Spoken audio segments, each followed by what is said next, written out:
I'm not even sure when it started. I'll put my headphones on. I hope the sound works. Jay Watterson, I see you, buddy.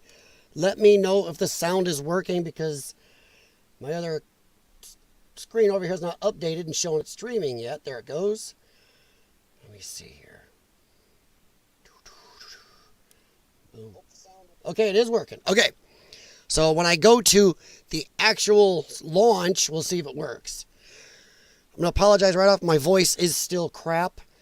I don't know what's going on. I may have to go see a doctor because it's been 3 or 4 days plus now of my voice being like this.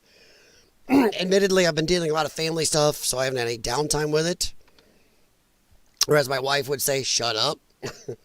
But we'll see how this goes. Let me turn my other light on. Hang on. Also, my computer's been acting funny. My ISP did a huge maintenance thing today, and now everything in the house is acting stupid. But I didn't have time to reboot our router and everything else and our modem, so went with it. Andrew, what's up? So sorry, guys, I'm going to talk a little quieter. Like I said, my voice is crap. This was set up pretty quickly, so I apologize. But welcome. I'm going to ask right off. Do you think they're going to launch it? And I know my TV's washed out for some reason. It's washing out. I'm not sure why. Last problem on launch was an overheating battery. Yeah. Launched it kind of down. You don't think they're going to launch. There you go. Everybody's been saying April Fools. April Fools. How you doing, Andrew? Sorry, guys. I haven't been on much in a while. Like I said, I wasn't able to talk at all off and on these last few days. So, yeah. Thanks, Andrew. You know, my wife tells me if I whisper, it's actually worse. So, I'll be drinking a lot of liquids to see if I can keep it going. Study boy, they better launch it. Dude, I'm with you, buddy. How you doing, Paul?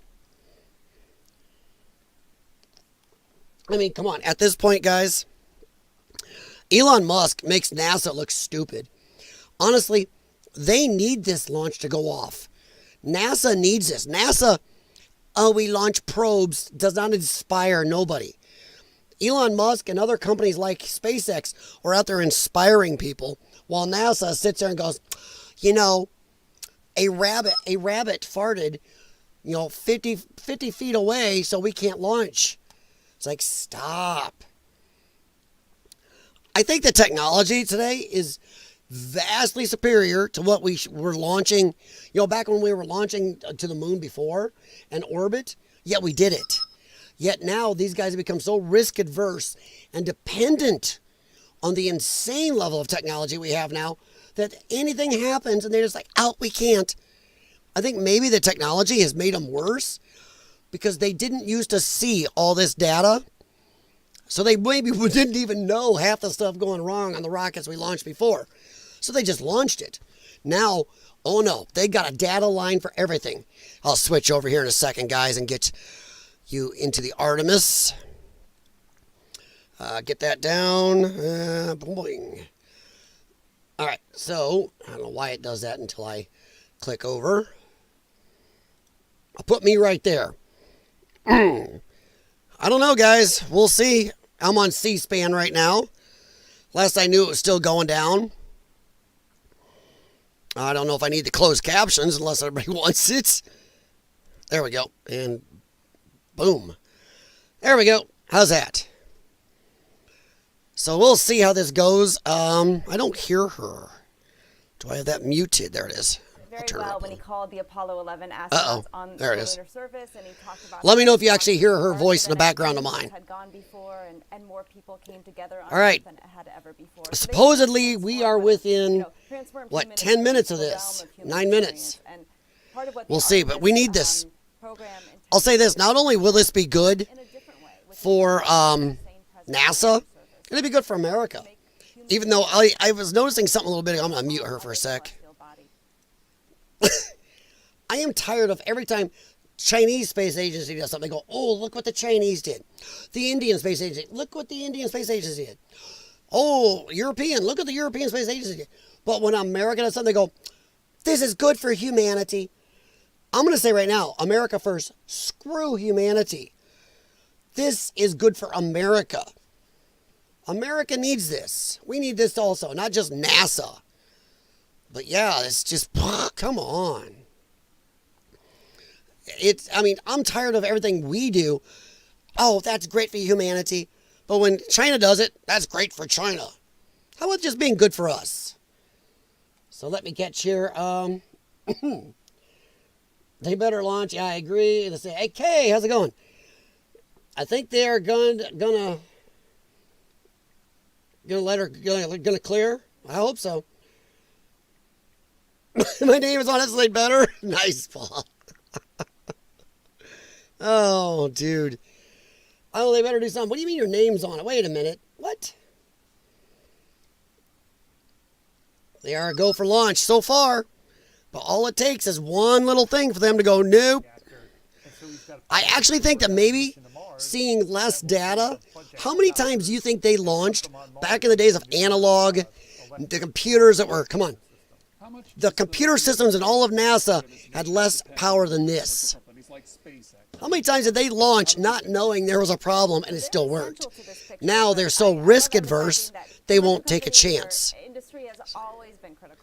They won't take a chance, and that worries me. It does. If anybody sees a better feed, let me know, but I am on C-SPAN right now. Oh, look what NASA did. April Fool's. Dude, Jay Watterson, you're not the only one. A lot of people are going, watch this crap. It's going to be April Fool's somehow. Yeah, I got her audio pretty low. I can crank it up. I just don't know which. I just don't know how well it mixes and how loud I can talk.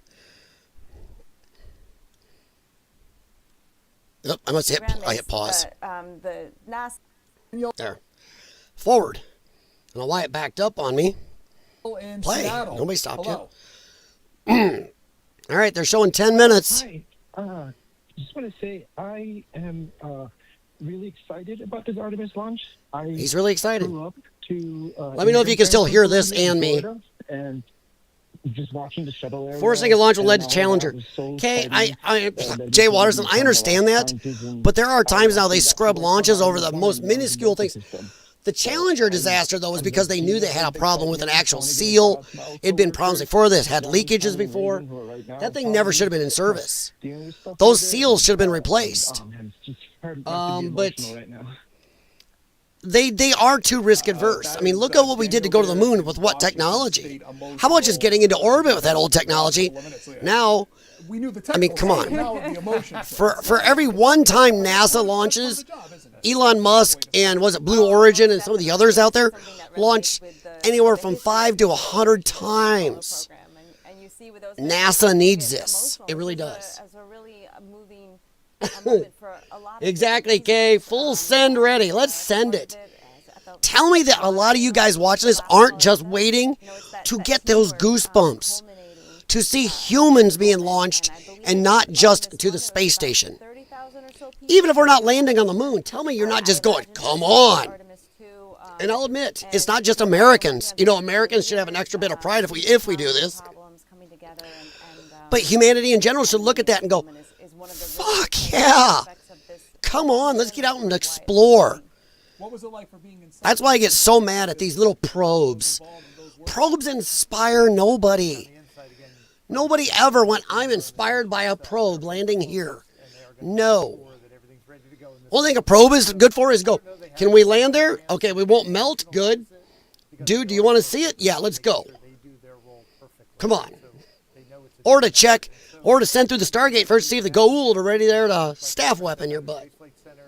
SpaceX advanced NASA 100, 150 years ahead of themselves. Oh, they did, Andrew. Not just SpaceX. I always forget the others. There's a bunch of other companies smaller than SpaceX, and they are just...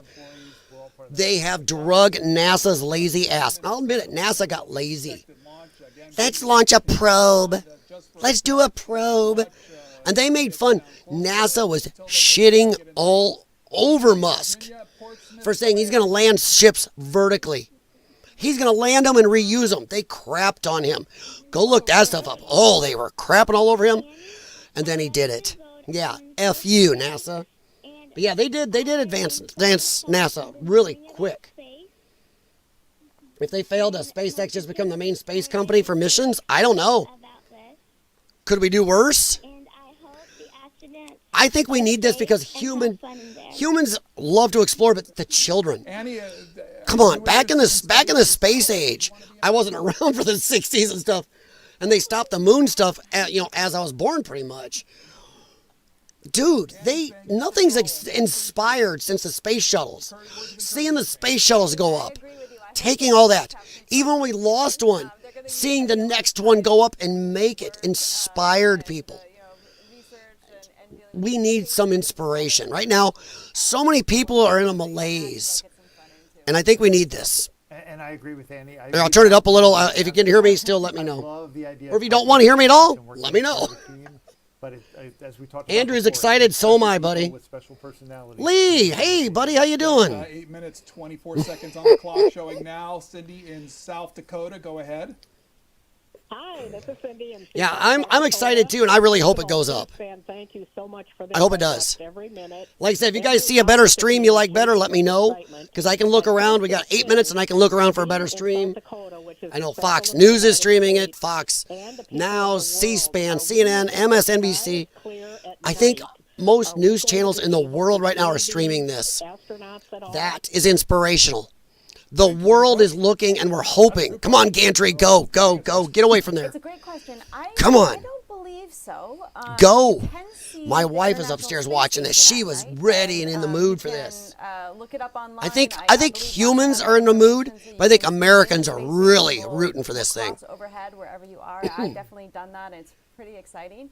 But the space station is about 200. Rocket Labs New Zealand company does better than NASA. Huge. It's the size of the sports stadium. Ouch! So that's All right, everybody Americans, Study Boy, who's a New Zealander, just threw some stones. And PJ was looking at the screen Yeah, too. we're and- gonna You know what? I'm not going to disagree, man. So what they're doing is at 8 minutes. NASA got before lazy. launch, the crew They thought actually saw the probes track. would be what everybody Now they got wanted. them in, they're now moving that out of the way. So Oh, come on. Look at this shit moving.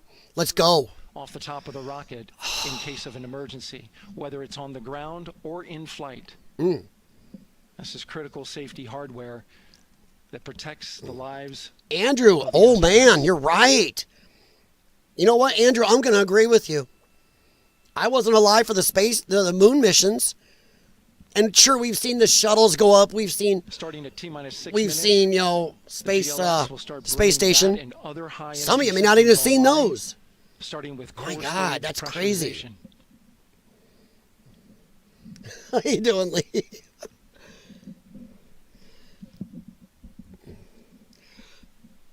Oh man, Jay Watterson. Hey, even if you're a conspiracy theorist and think we never got to the moon before, this is still good for American humanity in general. Systems are go. America first. We did it. Yeah, Trump's address today. We'll talk about that after the launch, guys.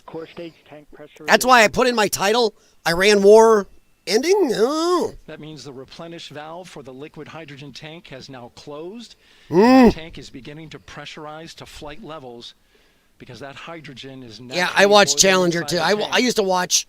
I never missed a single space shuttle launch. I loved it. I always wanted to see it in person. Never got there. But God, yeah, it was. I think most of the world saw Columbia, if needed, saw Challenger. The crew could use the launch abort system to pull Orion safely off the top of the rocket in an emergency. Let's listen in for that call. It was tough, Lee. TLS verifies last capability available. You're going to be hard-pressed to find any news station in the world right now not looking at this. Some cheering for it, some cheering against it. We see you, China. You heard the NTD verify that. How about even most Chinese people right now are going, yeah, let's go. Let's get humans out there. I think so. Now work is being done to arm the flight termination system. This is so the range. It was, Lee. I was in school, and we were watching it live when it exploded. If the rocket flies too far off track. But we didn't need therapy.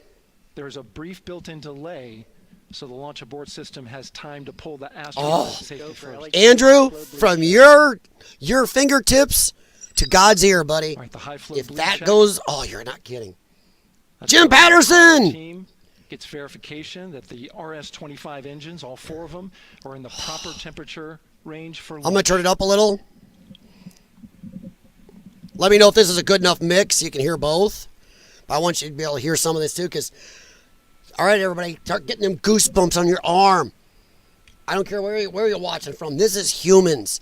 This is what humans want to do.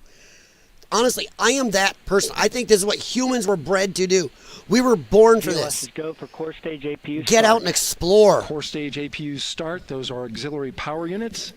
Let's get out High-speed there. turbines, which provide pressure to hydraulic pumps that steer the RS-25. Come on, engines. man. We're gonna getting see there. A gimbal test. How you doing, Mr. later, Patterson? Minus 2 minutes and 30 seconds.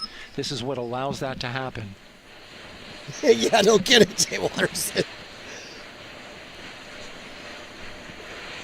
Oh, hiss. Coming up in about 20 seconds. It wants to go. Listen It wants go to. For purge sequence 4. That's a helium purge of the 4 core stage engines downstream of the propellant valve. This gets all the air and moisture out of there. Dude, if this thing goes off, humanity is going to have the biggest hard-on, planet-wide hard-on it's had in 50 years. GLS is go for purge sequence 4. Or at least since the shuttles. The first shuttle Moving went up. through the milestone. The first shuttle. This is All going is to be looking a good. major chub. Oh. Coming up in just a few seconds, we're going to get that thrust vector control actuator test. This is a gimbaling of the engines. Think about those beautiful people sitting in that puppy right now. I'll bet they are just stoked. Oh, There are wow. the 4 RS-25s. 3 of them. Now that's horsepower. Shuttle Look at that. Heritage. One of them Woo. built from shuttle parts. Well, that's not. There you Don't see tell them me moving. that. Wow. Oh, that is crazy. That is freaky. Now we're going to start moving the power from both the upper stage and the lower stage of the rocket to internal. Oh, yeah? Well, Taking Fast and the ground Furious power guys away made it in and now space going to earlier. battery power. Dude, that is just GLS is go impressive. for upper stage. Humans built that.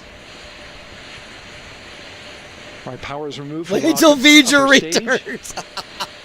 The ICPS is Nice. going to switch to battery. Same Well, Jay milestone Watterson, for the let's hope lower he doesn't core come back stage for a coming up while, because if in V'ger comes back T-minus now, 1 we're minute and 30 screwed. seconds.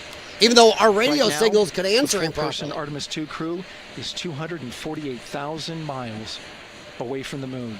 And if all goes well, they will Katy fly Perry! by it in Oh 6 no, days. okay, I didn't see it. Oh no, GLS is go for core stage. Katy internal Perry, power. oh no. Get the ladies All right, up here's there. The rocket's core stage, I'm an astronaut. which houses 3 flight computers, is now on its own Dude, power. can you imagine being these astronauts? You're the first 4 humans There's no more hold to time get because near there's the no more moon, margin on these batteries. and they're actually flying them So we have farther to than recycle any back to human has T-minus gone 10 so far. to recharge if we They have will a be in hold. history books. After being bound to our orbit for so long, to get around and farther than any Right human. now, the rocket does not know Yes, what come T0 on, is. less So than a minute. Coming up at T-minus 33 Come on. seconds. Control shift from the ground launch sequencer to the rocket's onboard. I hear hissing, autonomous come launch on. Sequencer, or ALS. The rocket will count Katy. itself down, but Oh, honor any nice. holes that could come from the ground. Now, shortly after liftoff, Houston will take We'll take control out blow of up the a rocket, and successful my mission. colleague Gary But Jordan Andrew, will take over commentary. One of those I really don't want. GLS is go for We ALS. need this to Great go. call out. The rocket 30 is seconds. its Come own. on! 4 brave explorers. Holy ready to Christ. ride the Let's most go. powerful rocket Holy heck, come on, come on. NASA has ever launched. Stop it, Jay Cells Watterson, water you're is killing flowing. me. And here Hey we guys, go. thumbs up 10, for Artemis to go. 9, Leave me a thumbs up, come on. 8, 7, The way to grift there, huh? 25 engines. Give me a thumbs up on the stream.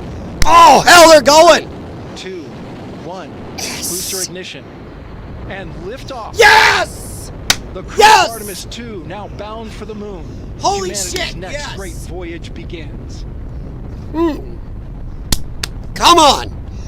Go, you beautiful thing. Go. Roger, roll pitch. Come on. Controlling the flight of integrity on the Artemis 2 mission around the moon. Come on, baby. Integrity, AMT high. On time, passing 30 seconds into the flights. More people on this planet just cheered at once than have in Mission decades. Control Houston seeing good performance on board in engines, space launch system. of course stage. Exactly, 3 Kay. miles in Woo! altitude. Come on! Traveling more than 200 Ah! miles. Jay Watterson, don't do that crap, man! Everybody throw flip-flops at Jay Watterson. No! No jinx. Come on, look at that beautiful thing. Ah. Come on, baby. And they showed a scene from Flash Gordon. Come on! Mission elapsed time, passing 1 minute, approaching max Q. I'm with you, Andrew. I'm feeling it. Sorry I had to jump up, guys. This stuff gives me major goosebumps and just Communication signal transfer confirmed as Integrity and its crew go supersonic. Approaching 90 seconds into the Thank you, Lee. Yes. Integrity is 14 Ah, miles come on. miles downrange, traveling more than 2,600 miles per hour.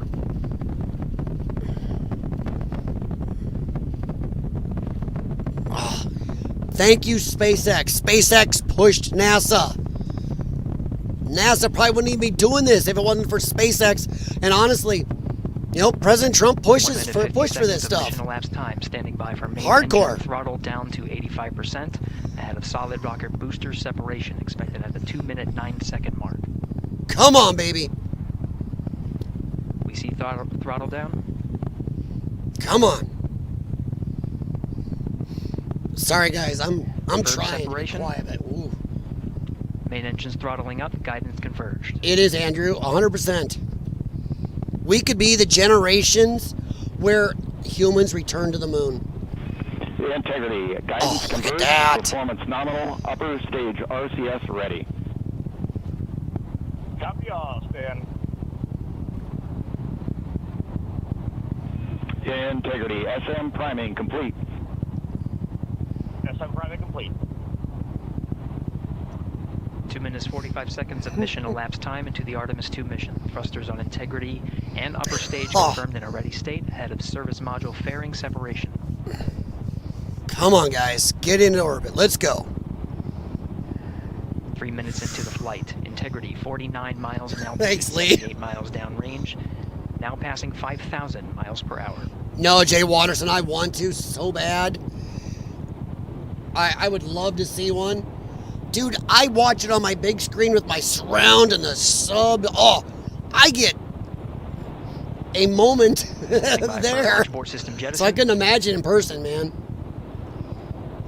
Houston Integrity, good last jettison, great view. There you go. Copy jettison. Talking, come on. 8 plus 02. We see the same on board, Stan. Now, if we were going to send And any Houston celebrity, has you loud and clear it'd have to be on William 227 Shatner common line. or Bruce Willis. Come on, man. Shatner deserves Stan, we have space. the same. 3 minutes 50 seconds into the flight of Artemis 2, Wiseman, Glover, Cook, and Hansen cross the boundary to space Oh, with good Jay context. Watterson. GPS signals That's acquired crazy. after last jettison, now working on internal checks to You verify were too also, accuracy. Lee? You lucky. Lucky. Flight Oh. dynamics officer analyzed the lucky. time of main engine cutoff, confirmed at 8 minutes 2 seconds, time of MECO.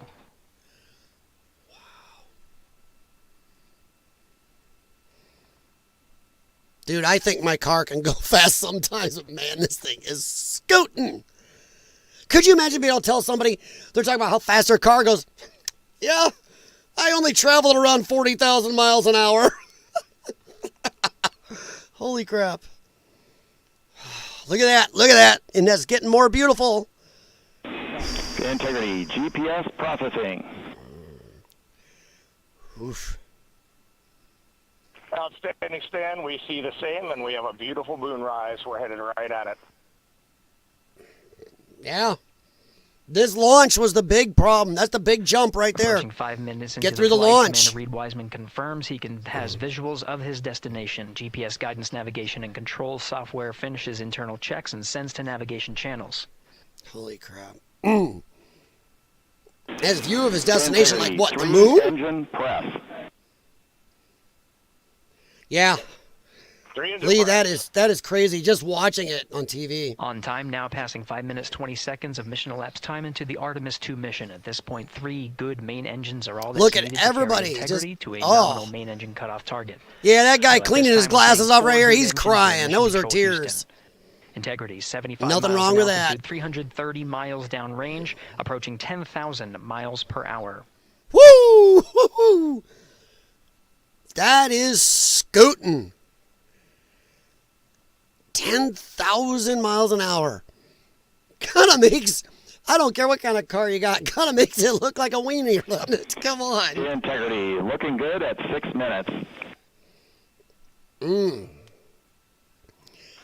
And I'll say it right here, NASA. Good job, NASA. Good trajectory Keep this and up. engine performance. Booster officer will soon report the shutdown. Ooh, plan. they're gonna Dr. show Judd Friedling expected little- at the 7-minute mark.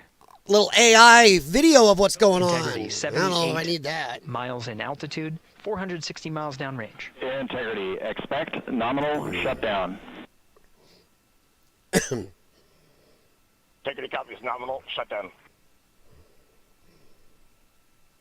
We need more clouds like that in our atmosphere. 6 minutes 40 Sea seconds launches. of mission elapsed time. Shutdown plan is as expected. Again, the time of MECO was confirmed at 8 minutes 2 seconds into the flight.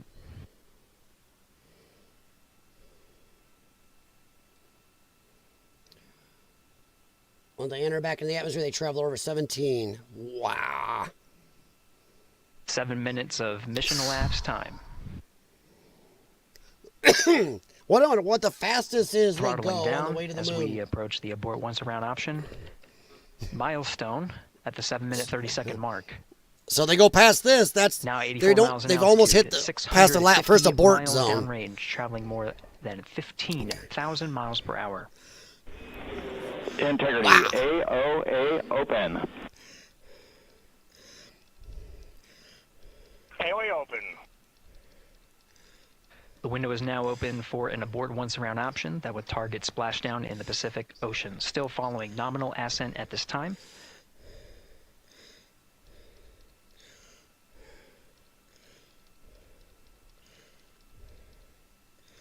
Hang on, I'm typing here. Sorry, guys.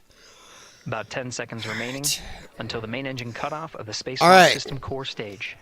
Artemis 2 will reach For speeds of confirmation over of MECO and core 25,000 stage miles per separation. hour during its re-entry. Whee! Yike! Dude, everything's got to look slow. On the launch, it'll hit about 18,000 miles per hour to reach orbit. On lunar injection into lunar orbit, it'll be doing 22,000 miles an hour. Wow! Dude, nothing's going to look as fast Same on board, Stan. after you do that. Well, they got, Study Boy, they got certain places they can still do an abort. 8 Even minutes, in 40 seconds low into the orbit. flight, we have a nominal main engine cutoff heading And they just in the crossed right one. trajectory on the way to swing around the moon. Core stage has separated, done its job. The Space Launch System upper stage, the interim cryogenic propulsion stage, or ICPS, still attached to the Orion spacecraft. When they be coming back, okay? I believe it's 4 days out. 9 minutes of mission elapsed And I time. think they're gonna Integrity crew circle of the Ray moon 2 to Wiseman, 3 Victor times, Glover, then 4 Christina days Cook, back. And Jeremy Hansen now in orbit around the Earth at the beginning of their journey to the moon. So we should see these heroes coming back in about 9 to 10 days, somewhere around there. Integrity Houston, looking ahead to PRM numbers so far per I'll the find pad. out. Hang on here. Copy that, Stan. Numbers for the pad.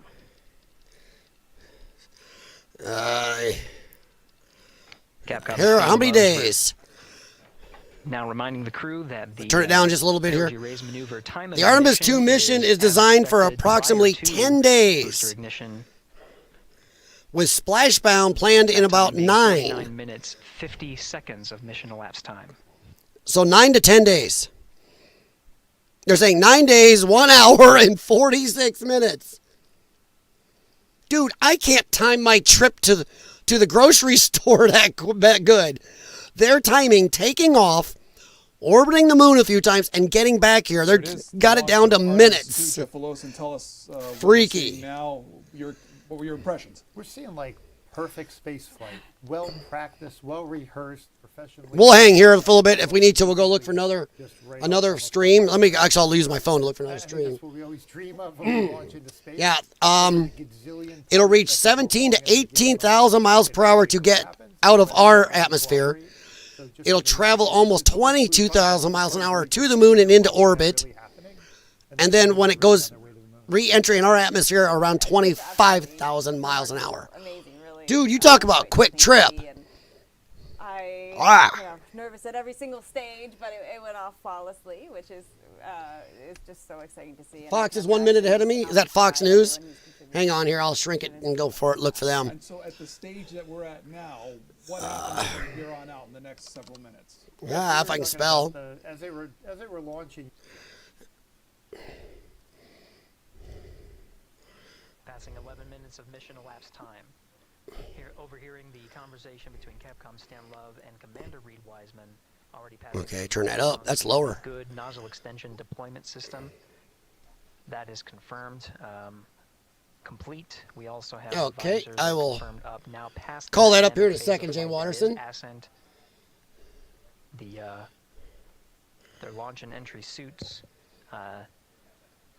Yeah, there is a lag. Them an extra layer I don't have anything to do with that. That's I set it as low latency as possible, but there's still a latency that YouTube has and everything else. So could be the lag. You're right, Lee. Begin to egress or out of the. This is Fox News right here. Initial tasks of activating some of the systems aboard. Look at all them American flags popping up in this chat. Good job. It's passing 12 minutes of mission elapsed time. Again, the Speaking of raise maneuver that's targeted near 50 minutes of mission elapsed time, 49 minutes 50 seconds. That's what the crew is going to be working towards. The Commander Reed Wiseman, pilot Victor Glover will focus on preparing for that milestone. In the meantime, mission specialist Christina Cook and Jeremy Hansen Oh, that's will rude. start some of the activation of environmental control life support systems. I'll do it my way then. Fine. Confirmation of their activation over the Orion to Earth communication network. Oh, it's being a turd. That's why. Houston, C3 aux power back in auto. Copy, C3 aux. So they just put the cruise control on? Is that what they did? Dude, right now we can say it. Humans are going to the moon. We are going to head out and take us a little stroll around the moon, at least a drive around. How's that? We're going to do a drive-by. Going to drive around the moon. I'm going to take this jacket off. I am cooking now that I got all jazzed up. 13 minutes and 30 seconds of mission elapsed time. We're going to continue. I'll bring this down a little bit quieter, and I'm going to go. The Artemis 2 mission. They are beginning their journey around the moon to verify the systems that. Hang on here. I'm going to do this way so we can hear it in the background. Artemis 2 is I'll just do this. Come on, baby. Switch. Count. Still milestones to come up as we await solar array Switch. deployment. Let's go here. I'll go to my actual stream and then pull Jay Watterson's off there. Then I have to change everything. Well, maybe if I can find me. And its crew from here in Mission Control Houston.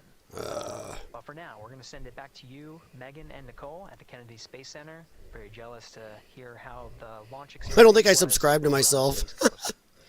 Yeah, Gary, if people are just joining us, welcome back to the Space Coast where we just saw Artemis 2 lift Oh, don't give me view channel. minutes ago. That's interesting. Okay. Launch and an emotional one, too, as soon as the rocket lifted off. Nicole, you had tears in your eyes. I had tears in my eyes. We had all these people around us cheering. It was amazing. Yeah, the energy was wonderful. I mean, it was a beautiful launch. Wow, there's others. We've got 4 friends and I'm the best one, though. It's pretty amazing. Yeah, how does that make you I know, I probably just did this total bass backwards roundabout way, but okay. That's me. There. I'll mute that. Man, we don't have the words. Simulated re-entry. This is Jay Watterson. Wow, I look that bad on screen, huh? So many emotions, you know. They Open link in new tab. All right. Wait a minute. What did you do to me, Jay Watterson? Okay, everybody. Jay Watterson did this. Oh, come on, man. parts of the moon I've never seen before. I mean, what? He got me, April Fools, but I looked before I opened it. As soon as I saw it in little screen there, I opened it. In just a 10-day mission. Yes, what a way to welcome. Dude. Yeah, how do you feel? I mean, Oh, man. shots we were covering of All right, I will stop me there, but yeah, nice job, dude. up into our ascents, but also some of those All right, we'll hang on with these guys for a little bit, listen, see what's going on. Is they going to show us anything else? Man, we are going back to the moon. Dude, you know what I'd like to see? We saw that I'd like to see some of our satellites in orbit pointing at this thing. Dude, this should be streamed full trip. We have telescopes in orbit that could watch our ship. We have unprecedented technology to watch this whole trip. To which Jay Watterson's going to go, because it's not happening. This launched on the first try because we know, like any little Oh, thing, we have lords. to be, keeping Nice. safety in mind, and we want to make sure we're Nice. ready to go. Well, we were ready to go. And Hope I they think locked their it doors. surprised a lot It of might be a people. ghetto on the What a backside of the wonderful moon. surprise on this Wednesday evening. Are you saying on the dark side of the moon, Kay? Testament to the team here that has been working so hard on Oh, Artemis. You know, Artemis no. learned a ton of lessons. We learned Study a ton boy from road the trip. wet That's dress the for road Artemis. less We traveled. were able to go in, fix those things. We even had a couple. Yeah, okay. I mean, come on. Think about it, guys. We have insane amount of satellites in orbit. Why are we not seeing this ship? Now everything should be pointing and tracking this thing. We should be able to watch. In fact, I wonder if some other country has some of their satellites watching it and their people do get to watch. It's crazy that we don't get to. That's just nuts. Why don't we get back in with mission control and Gary? Oh, we're trying to see if they're going to talk more about the ship or... Hey, thank you, Megan. Again, we're following along in the action. It is a long day. They have a number of procedures they need to get to immediately in their timeline. And Integrity Houston, cross-tie is on board per the FCDM. We copy Houston. Thank you. All right. All right, so... Cross-tie referring to flight controllers here initiating a... Dude, people cheering NASA in the Fox some of the chat. aboard the Orion spacecraft. USA, lot of it. Allowing for an even distribution of power. This is the... Somebody said they just ruined April Fool's Day by launching, making it work. Today. They damaged April Fool's Day. Right now we're, as you see, passing 18 minutes of mission elapsed time. Look at the systems and everything compared to what they were when they launched to the moon and stuff. Computers are smaller. There's not big rows of everything. Yeah, why aren't we seeing this? And we should be able to actually have actual cameras. I don't know about you, but I know a lot of people that would leave a TV on in their house 24/7, even though they're not staring at it every second, just to watch that ship go. You know? Let me ask a question you guys may know, because I don't. What satellites do we have in orbit of the moon? I mean, don't we have probably something that could watch it incoming even? I mean, my gosh. Right now they're doing 17,000 miles an hour. Whee! Looks like they're decelerating a little. Oh, look at this. I love this. You see the graphic they've got there? Look at that. I'm going to be right over it. Hang on, let me move me. Hang on, I got to go move me. Successful launch is just the beginning. The deployment Vroom. of solar arrays and There we go. I'll move me. That those solar Look at that arrays graphic. drawing power 457 miles from Earth. 239,000 miles to go. How'd you actually hit the trip odometer on that? You know, I do like how fast it's going up. Until then, the AO That's traveling. That's moving. is called up upon ascent. The aboard once around is the current option. Only 230,000 more miles to go, dear. Will be switched to a... I hope you stopped at the last gas station. The solar array wings are deployed and latched. It gives the... Man, I should have gone to the bathroom before we left. Oh, Bob. An update on TDRS handover for your pad. Oh, Jay Watterson, yeah. I like to hear a lot of the old astronauts looking at this. Dude, a lot of the old-time astronauts that did go to the moon got to be just hyped about this. Or they're probably going, it's about goddamn time. It's about goddamn time. Expected 1 second earlier. Hey, I did it with something dumber than a pocket calculator. 6 seconds. Why can't you guys go there? They're probably going wusses. Jay Watterson, there you go. Are we there yet? Oh. That's why they brought the woman. So the commander go, don't make me send the space mom back there to shut you kids up. Thanks for the report. Just since we've been here, they're already gone from 430 miles to 517 away. To Earth network. Integrity has maneuvered tail to sun. The RL-10 nozzle on the end of the ICPS is pointed towards the sun, and the solar array deployment sequence has begun. There you go. Some With shielding. Deployment confirmed. It'll be several minutes until How can there they only be are 2 what's likes? called in a latched, I'm used to it. position. Once they are Thank you, latched, Jim they confirm Patterson. the Yes. drawing power Come on, guys. to At least give me a thumbs up. along the mission. Not asking much. Just give me a little thumbs up The action. teacher's handover at the pad. That message meant Steady boy, sent me a the message. crew was provided. The crew was provided some preliminary numbers of when to They expect pulled a hoax handovers of a between hoax. tracking and data relay satellites. Oh, let me Orbiting see. Earth at an altitude Oh, of there it is. 545 Oh my God. statute miles above the Earth. They are in a near-Earth network communication. All right, AI has gone too far, guys. Satellites, geosynchronous satellites that are This is what Study Boy just sent me. After the What the hell, man? Later today, the burn itself That's what happens when you've known somebody for a long time. They have your actual social media. the range of the tracking and data relay satellites, and they will Oh, transition to the Lordy. Deep Space Network today. Thanks a lot, Paul. Hot messages. We see 2 temperature Oh, measurements jeez. right near the line. It's that momentary message you saw earlier. We're going to suppress those. Oh, It's in the room. helium, Heater 2 T1. Oh, and Heater jeez. 1 Thanks a lot, Paul. T1. They're going suppressed. Still decelerating. I think they said they're going to travel. I can't remember what the travel speed between Earth and Moon was. What's the travel speed from the Earth to the Moon of Artemis 2? I don't know if I got that right. No. That's not what I wanted. No. I don't want the travel time between Earth and Moon. This is Mission Control Houston, passing 23 minutes of mission elapsed time into the Artemis 2 mission. All right, maneuver burn. This is after... We're just about hitting that. That began at 5:35.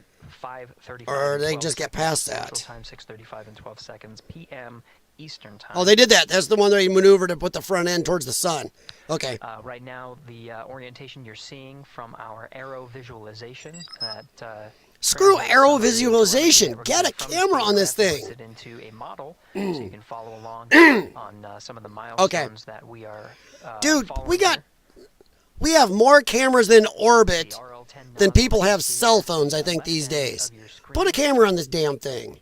Though it is currently not firing, that nozzle Dude, we should have a satellite point at this thing, and with the astronauts at one of the little viewports going, in a position.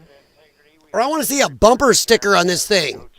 You know, don't honk, I'm going as fast as I can. Heading to the moon, baby. Something like that on it. Come on. Wouldn't that be fun if somebody could have wrote something on this thing? You look and they see like a bumper sticker.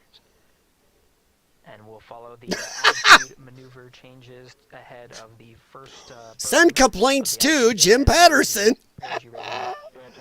Oh, Jim. God, Jim Patterson says, God, I hope the woman ain't driving. Oh, jeez. Well, we'll find out. If they end up going to Mars instead, we know. Hey, how about this? Thank God she's not Asian. Oh, let's not feed the stereotypes. Just got the notification I'm live. Well, at least YouTube gets those out there rapidly, right? Only took 40 plus minutes. precisely aligned with ICPS MET. I'll probably minimize this here another minute or so, and we'll go talk. I'll leave it quiet in the background. We'll keep checking in. And Houston integrity, ATO preferred set. Copy, ATO preferred. I still would prefer a real picture. Sorry, it's starting to irk me that we have an animated thing with crazy, scary space clouds moving behind it, but we don't have a real. This is Mission Control Houston, 25 minutes. Come on. Seconds into the flight. Somebody launch a friggin' cell phone up there pointing that way. Deployed and latched. If you can read this, there you go. To switch to ATO preferred, which Uh-oh. All right, let's minimize here. Let's see what Jay Watterson's about to do to me now. There's also a All right. discussion with Capcom Steve Yep. Love and Commander Reed Wiseman about the alignment of There we go. and, We break for nobody. How about just moon or bust? Or how about kiss our butt, China? 26 minutes of mission elapsed time and counting. Ha ha. Eat this, China, or something. How about that? That'd be good. That's still just wrong, man. That's just not right. In any way, shape, or the form is that right. All right, let me head back here, see what we're doing. All right. It'll come back with a curb rash. Oh, no. All right, so I think we got a good distance before they do anything here. So let us go and let's do a little talk about the SCOTUS ruling for today.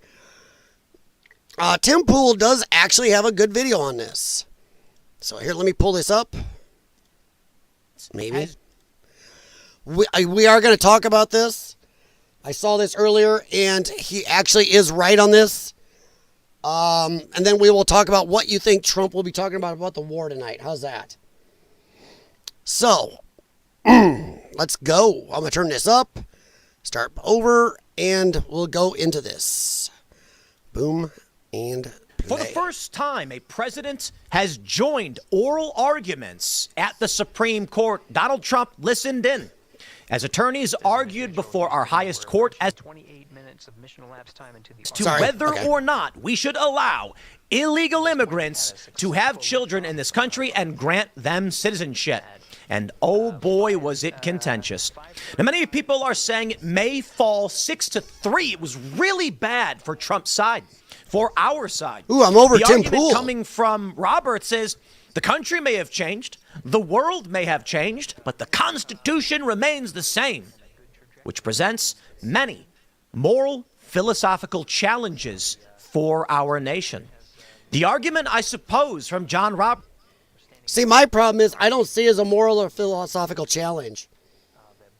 The writers of the 14th Amendment put in it clearly, under the jurisdiction thereof and the laws of the United States government and the laws thereof, illegal immigrants are not. And the writers of the 14th Amendment wrote that it could be abused, which is why they put that in there, because they didn't want it to be abused by people just coming across the border, having kids.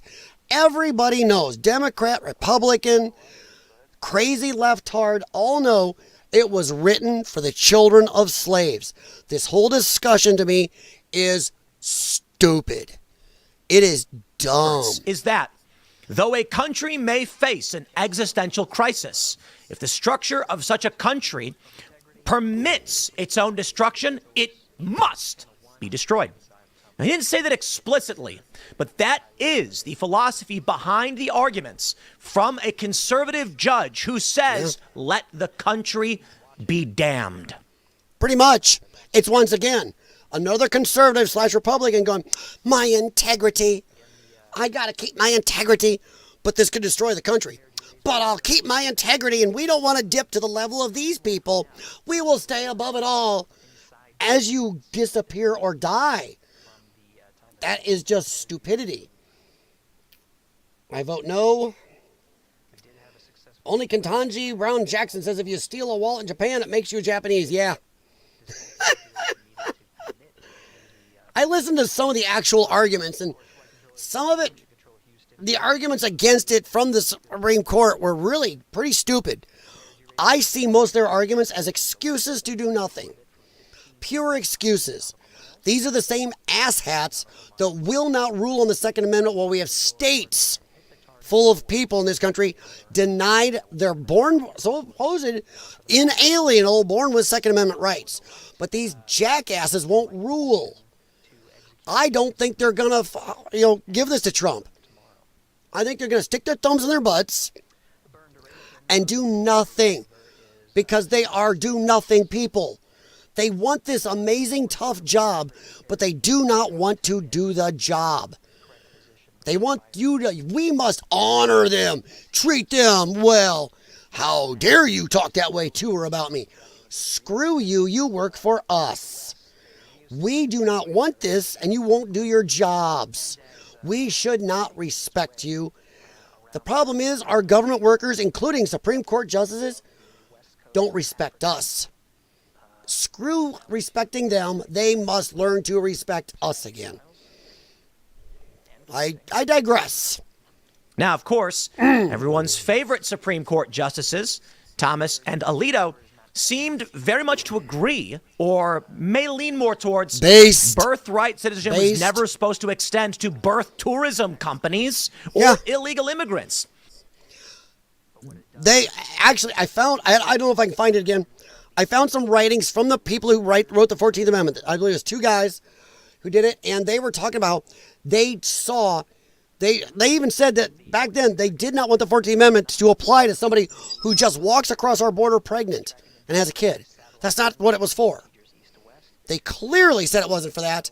And the jurisdiction there, the fact that the Supreme Court justices either can't read or are so effing lazy, stupid, or just chicken shits that they can't or won't take the very words under the jurisdiction of the laws of the United States and the government thereof and put that in place like it should be, says that I think we're screwed.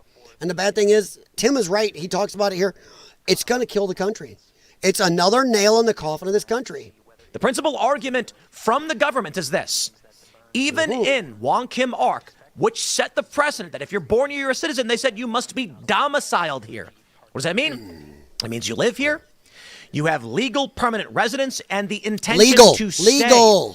Ergo, if you are here illegally, you are not domiciled here. You are not going to be granted citizenship. The liberals, of course, we know exactly which direction they're going. They're basically sitting there going, destroy America. I'm kidding, guys. It's a joke.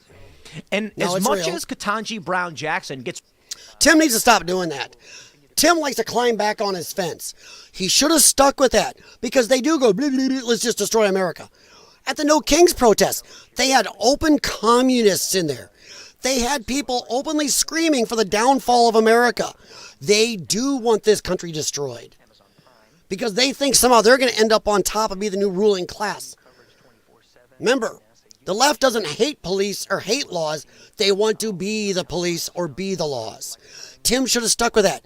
I hate when he does this, when he says something good, smart, makes sense, and then he backs off to sit on his fence again. He should not have said that. Stick with it. Dragged on, and people insult her arguments. I'm actually going to give her some defense. She made a comment about being in Japan and owing temporary allegiance to the Japanese. And thus, if allegiance is a requirement for birthright citizenship, then you're going to get it. Your children will be citizens because you are temporarily allegiant to this country.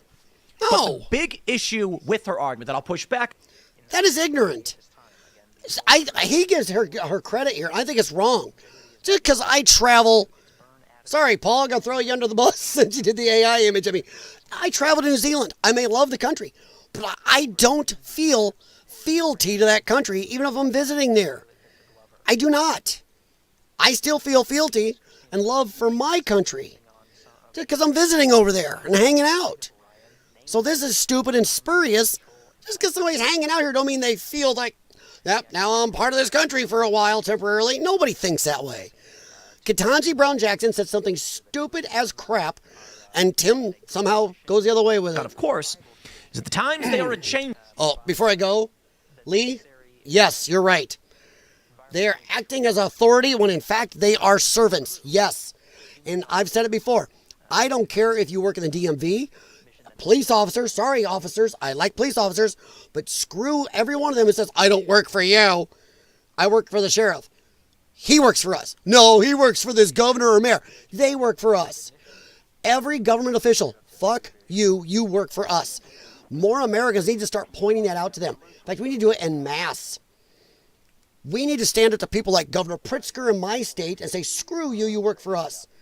People in Congress, we don't give a shit what you feel is right. You do what we tell you is right. Same with SCOTUS. I'm tired of this. When the 14th Amendment clearly says, under the laws and jurisdiction thereof of the United States government, done. Argument over. But they're not going to do it. And I know the ruling's not till June. So we're going to wait till June to be disappointed, I'm betting. No politicians receive pay higher than their lowest paid constituents. Yes. Agreed. Lee, because what do we hear? Public service. I always, say, the way that, dang, man.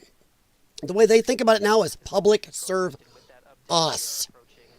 They've reversed the phrasing.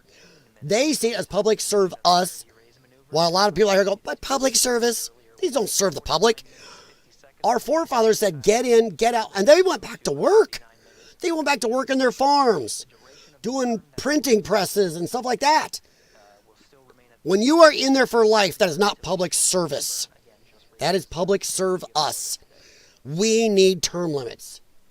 No due process in, no due process out. 100%.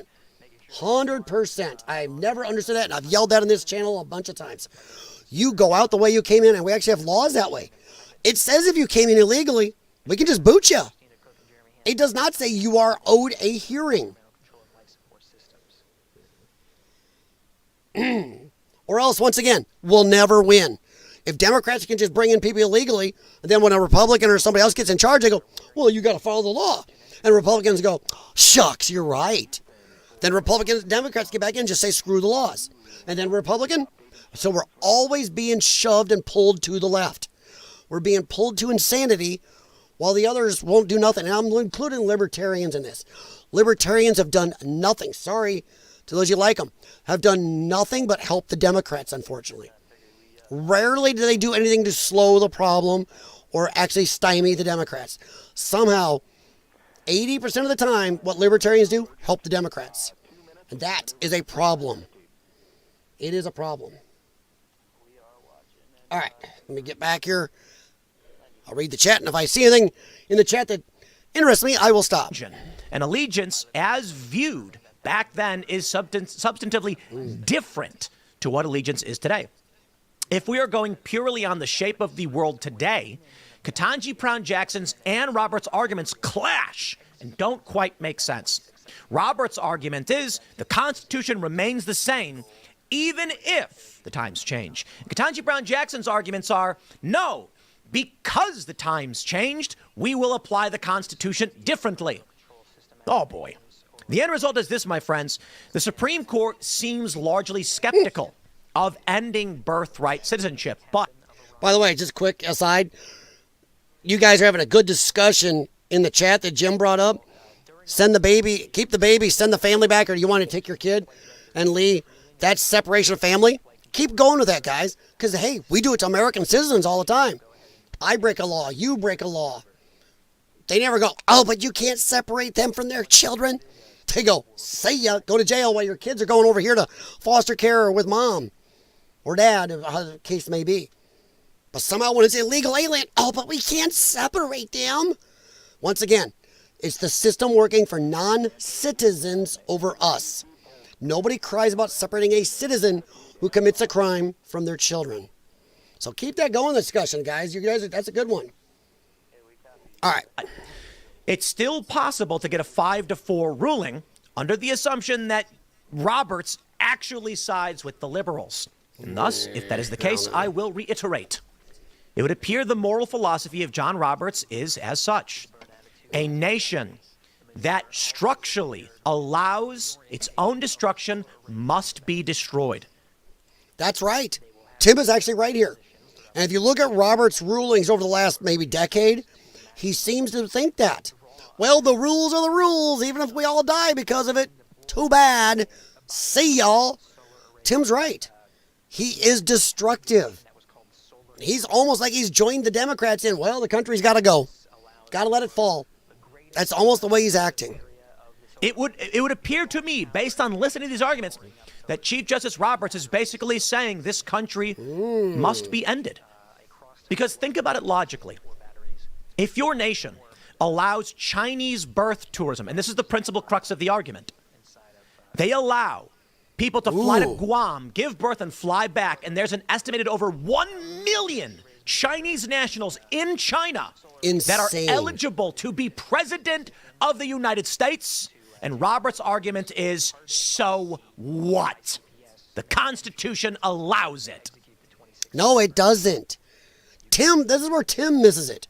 It clearly says, under the jurisdiction of the laws and government of the United States of America. These people are not. So no, the Constitution doesn't allow it. There's the flaw. So Tim, pay attention. Yeah, I got the right picture of Tim there. Tim's not paying attention to that part heavy enough, and neither's the jackass Roberts. They are totally ignoring that phrase because it eliminates the whole argument. We shouldn't even be arguing this. They should look at it and go, well, hey, it's written right here. Too bad. You are not a citizen if you sneak across our border. You're not. Well, there's a simple logic. We probably will watch the whole 30 minutes. Logic there. I mean, they're an adversary. Are we really going to let them come in? So be it. Let's jump right in, and I'll present to you the latest updates on where this is all going. It's not a done deal, my friends, but interesting nonetheless. Before we get started, of course, head over to timcast.com and join now. Z, say that this video is important you're doing. You're not news. This is not a reimagining. It's an argument. That's it. An argument made that we are not actually upholding the Constitution. And an argument made by the ACLU and the others that we are. That's it. It's not a reimagining. It's a, hey, guys, you're doing it wrong. No, the wording clearly says we are not upholding the Constitution now. Constitution was written for this. We're doing this. And SCOTUS is probably going to let it keep happening. Once again, I use the Second Amendment as a litmus test. My home state of Illinois, California, New York, Colorado, many other states are openly denying huge portions, if not all, of the Second Amendment.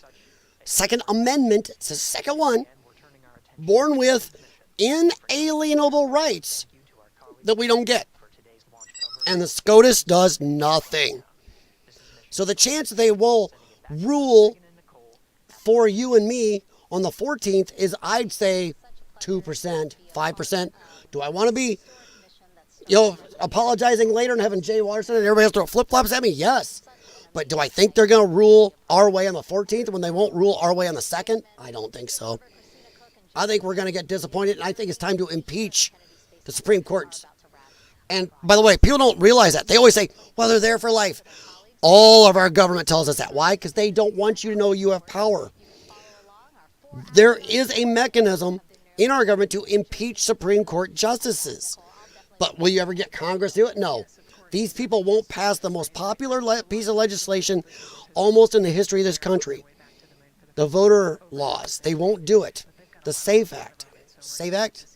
They will not. Sorry, SAFE Act is Illinois. SAVE Act. So yeah, they won't pass that. So I don't have a lot of faith that we're going to get a ruling in our favor.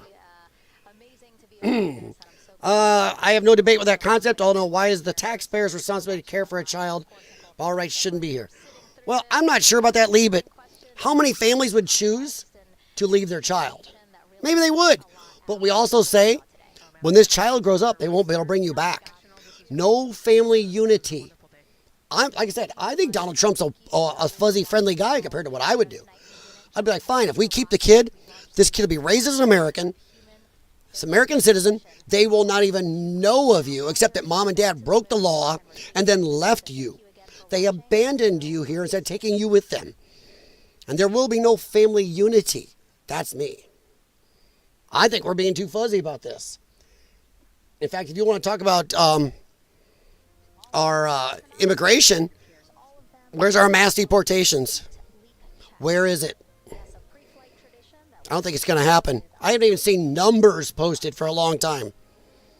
I think we're screwed on that. Well, CNN reports. Supreme Court justices expressed skepticism during oral arguments over President Donald Trump's executive order that attempts to end automatic birthright citizenship. The case puts the admin's aggressive approach to immigration front and center before the court. The president attended the arguments for about 90 minutes, the first sitting president to do so. And they pretty much thumbed their nose, and Trump is right. And every one of these Supreme Court justices, even Ketanji Moron Jackson, whether she wants to agree with, go with her fee-fees or not, they know Trump is right. They don't care. These people are not the Supreme Court because they're tards. They know about that clause in there about being under the jurisdiction of the laws and our government. They don't care. They don't care, and they will look at a sitting president and say, too bad, we don't care. We don't care if you represent the people, too bad. Have focused on the history and meaning of the 14th Amendment, which states that all persons born or naturalized in the U.S. and subject to the jurisdiction thereof are citizens of the U.S. Now, what does that really mean? It's simple.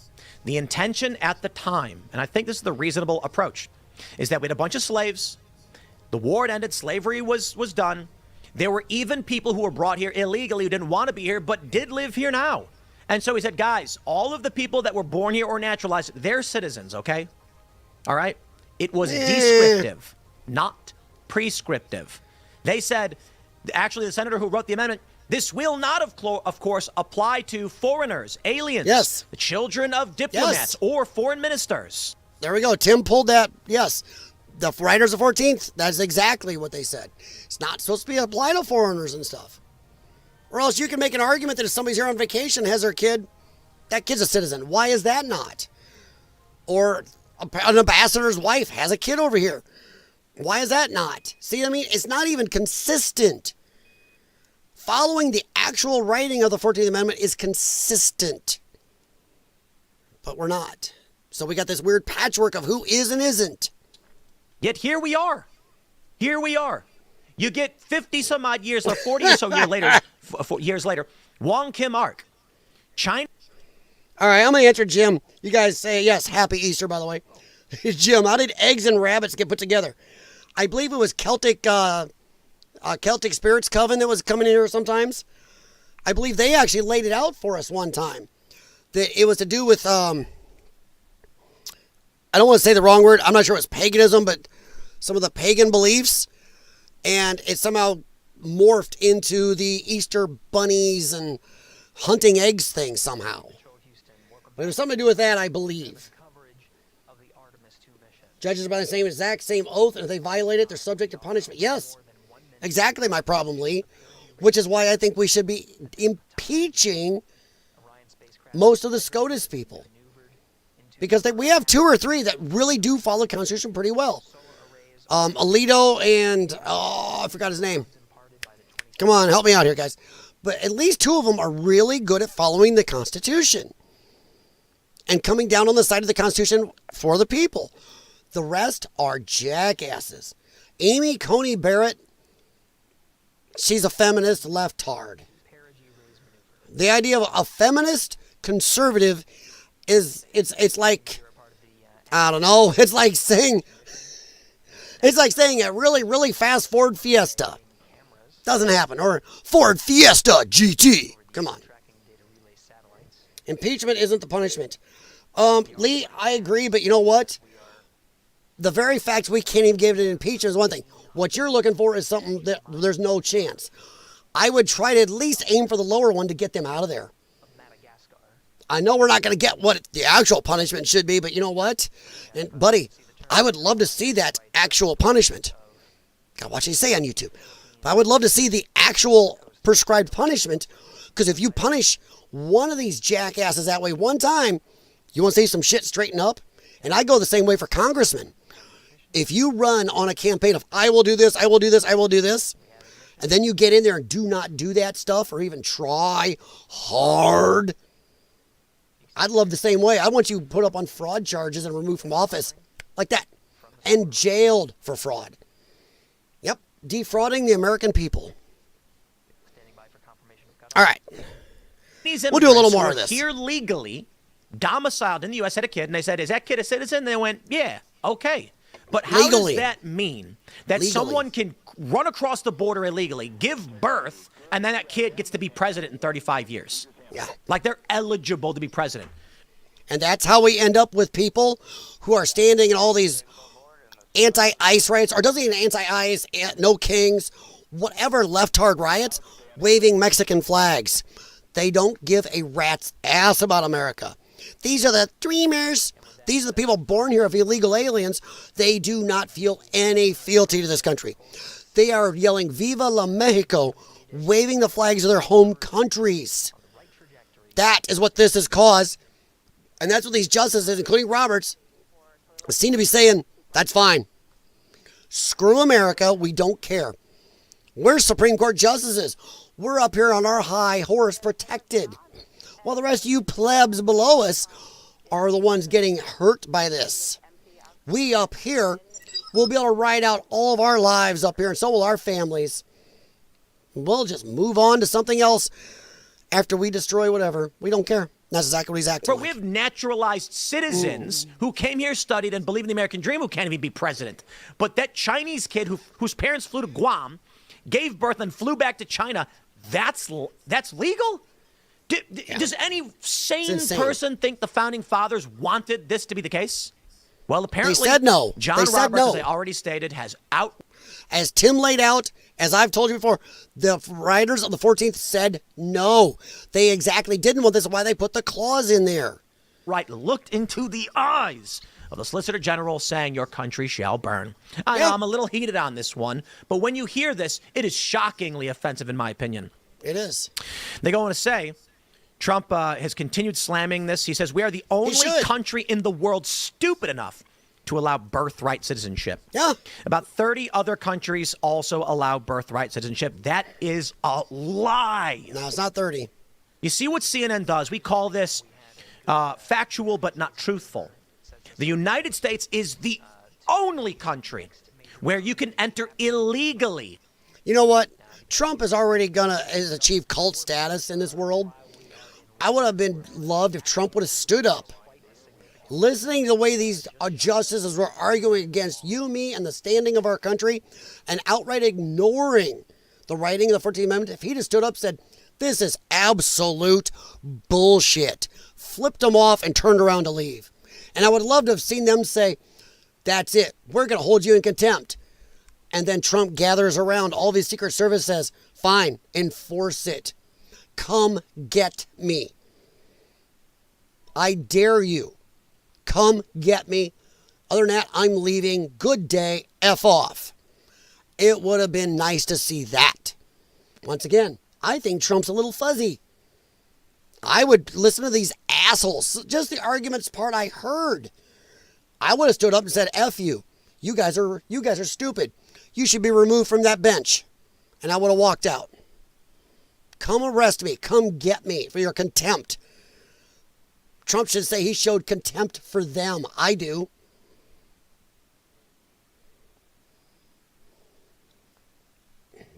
He was. They say he was actually there for a while. Oh, sorry, you're talking about Bruce Lee. My bad. Bruce Lee was born in San Francisco, raised in Hong Kong. Yes. Speaking of cars, about to get. Oh yeah, Jim Patterson. Yeah, the Trans Am. Actually, I put the insurance back on it today. And I wanted to do this stream, so I didn't go out and get it today. But I will go get it in the next 3 to 5 days. Yep, get the old Trans Am out. She needs tires this year. So I'm going to burn them off when I get it out. All right, let's double check here. Let's go check. See how the mission is doing. Uh-oh, troubleshooting. What? Whoa. What happened? I heard troubleshooting. I heard them say they're troubleshooting something. Hang on. Capcom Stan Love, part of the Ascent team here in Mission Control Houston. Might not be anything serious, but I heard him say We troubleshooting changed something. over to point to one of the tracking and data relay satellites. Hey, Urbexy. At the expected time.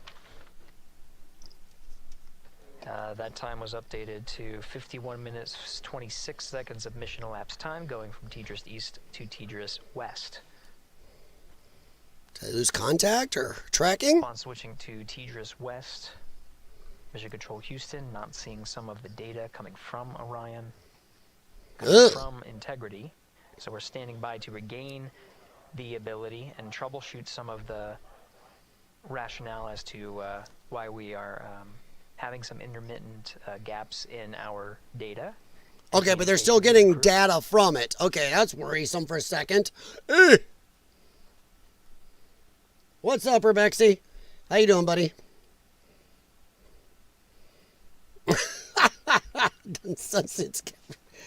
Natalie, buddy. Ain't no dunce cap. Remember? Okay, I was gonna say there's no such thing as a stupid question, but we've all seen Democrats, so we know that's not true. We all saw the No Kings protests. In the blind, we see good solar normal maneuver. ARB TIG is expected to be 45 seconds earlier than the pad. All right. That's 1 hour, 46 minutes, 0 9 seconds.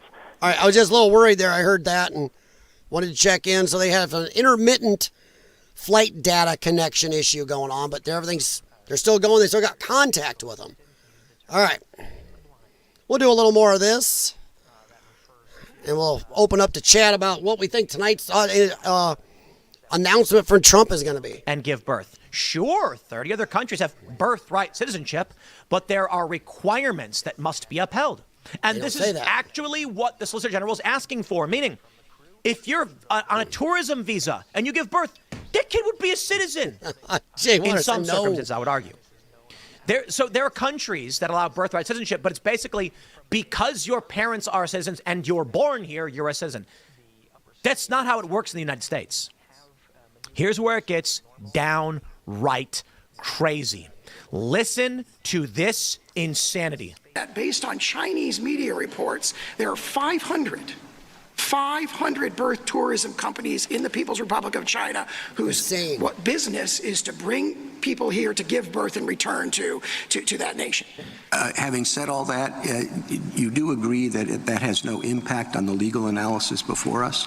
I think it's, I'd quote what Justice Scalia said in his Hamdan dissent, where their interpretation has these implications that could not possibly have been approved by the 19th century framers of this amendment. I think that shows that they've made a mess. Their interpretation has made a mess of the provision. Well, no, they didn't. They said you must be under the laws and jurisdiction of our government. Once again, this whole thing, they should be framing it, their arguments on that. This sentence that they put in there knowing there could be abuse, but they're not. This man is messing up too, John Sauer. He should be just beating them over the head, proverbially, YouTube, with that sentence as a stick. Get by this, justices. Get by it. And none of Ketanji Brown Jackson's weird ass stories about being in Japan. Stop up. By the way, thank you, Jay Watterson. Jay Watterson is one that originally warned me I better be looking into these Chinese companies. I thought a lot of that had been fixed. I was wrong. It hasn't. It's insane. It wasn't a problem in the 19th century. No, but of course, we're in a new world now, as Justice Alito pointed out to, where 8 billion people are one plane ride away from having a child who's a U.S. citizen. Well, it's a new world. It's the same Constitution. It is, and as Justice Scalia said, I think in the case that Justice Alito was referring to, you've got a constitutional provision that addresses certain evils, and it should be extended to reasonably comparable evils. He said that about statutory interpretation. I think the same principle applies here, and I think we quote that in our brief. Thank you. Absolutely incredible. Let me read through the quotes again. The Solicitor General for the United States says China has 500 birth tourism companies to bring people here to give birth and return. Most famously, they fly to Guam. It's cheap. They land, give birth, head back. Then 30 years later, that Chinese individual serving the Chinese Communist Party, allegiant only to communism, can come to the United States and be like, I'm an American. Yep. That's psychotic. So, Barack Obama? What is Robert's response? That has no impact on the legal analysis. That's stupid. It actually does. It does. And I think Sauer is correct. When you go back to the 19th century, this was not a component of the discussion they had. Certainly, they could not address that issue. Therefore, it must be addressed now. I'd make a similar argument for the Second Amendment. The only difference, first, as the liberals come on and say, oh, yeah, then make that argument for the Second Amendment. The issue of the Second Amendment is not an issue of the conquering of a nation and the collapse of the system therein. Whether or not an individual can own a machine gun has no bearing on whether or not our government functions. If our enemies can bring their children here and take over our system of governance, we don't exist. Exactly. Now, you may say, but Tim, if regular old people can get machine guns, they can take over government too. Well, the issue there is the government always has bigger machine guns, isn't it? And more of them. And I actually don't think that that argument is applicable. Now, because even if you and I had the money to get a fighter jet and a few missiles, the government's always going to have more. So that's not the thing. All right, but we're going to stop there on that. But I think we are probably going to be disappointed. But let's move on a little bit here to talk about, let's see, hang on here. See if this comes up like it did before. Let's see if this comes up or not.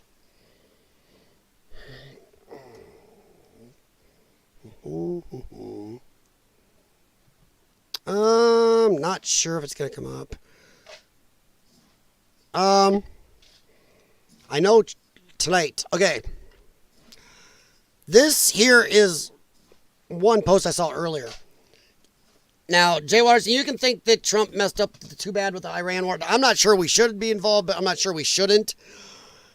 I don't know if we messed up or not. What is going to depend on that is how this comes out. How this comes out. Let me go over here and check real quick. Just want to see. Oh, they're done. Okay, they're done with the Artemis launch.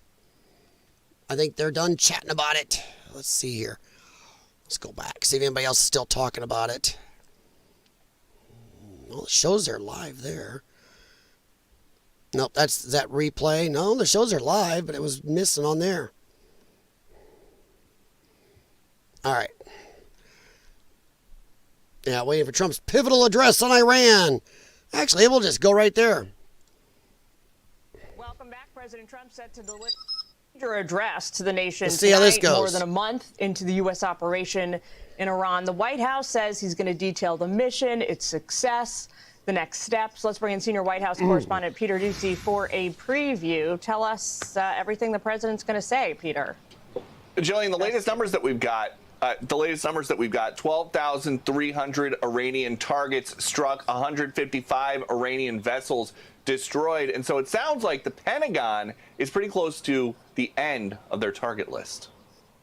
Well, I mean, there's not much left, quite frankly, to bomb in Iran. You know, the military has been quite effective and efficient.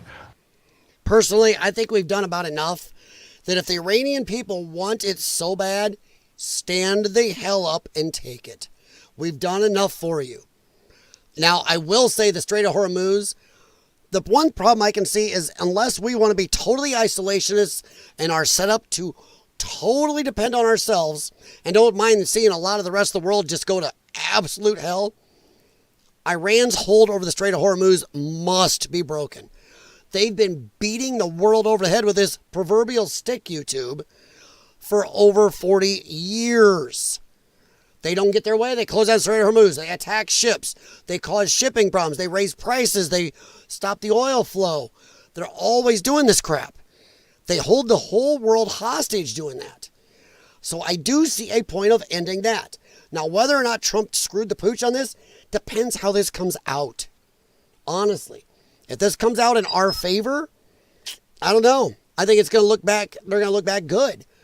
Now, I've seen other people say that maybe Trump wants the Strait of Hormuz closed because right now he has made America the go-to. Where the people in the Middle East are pissed. They're not able to sell their oil as much or their goods or transport stuff through there.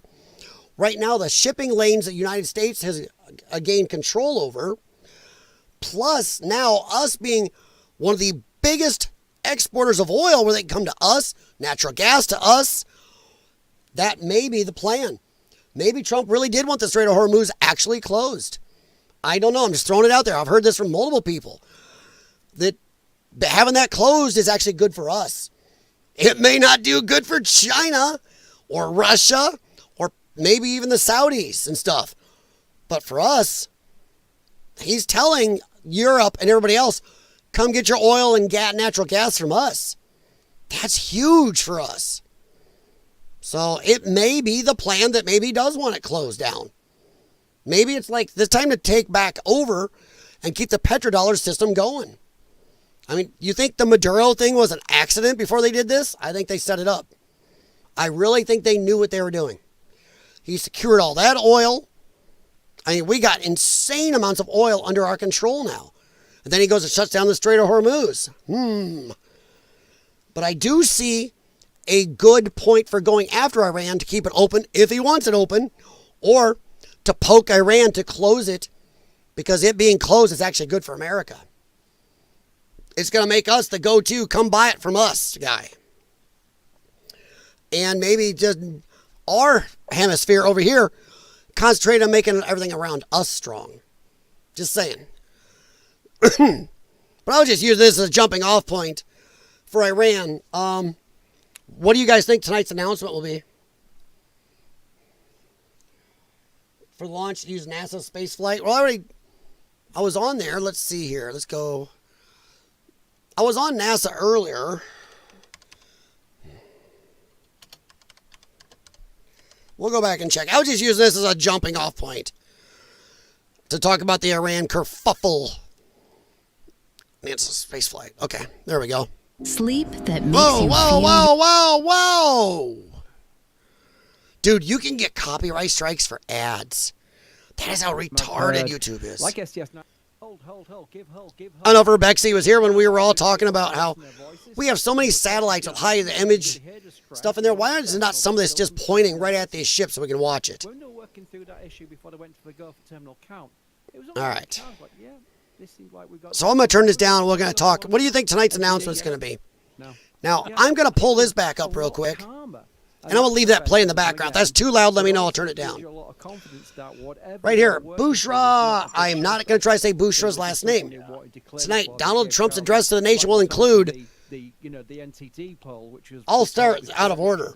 Declare a victory in Iran, exit the war, and U.S. is leaving NATO. Oh, shit.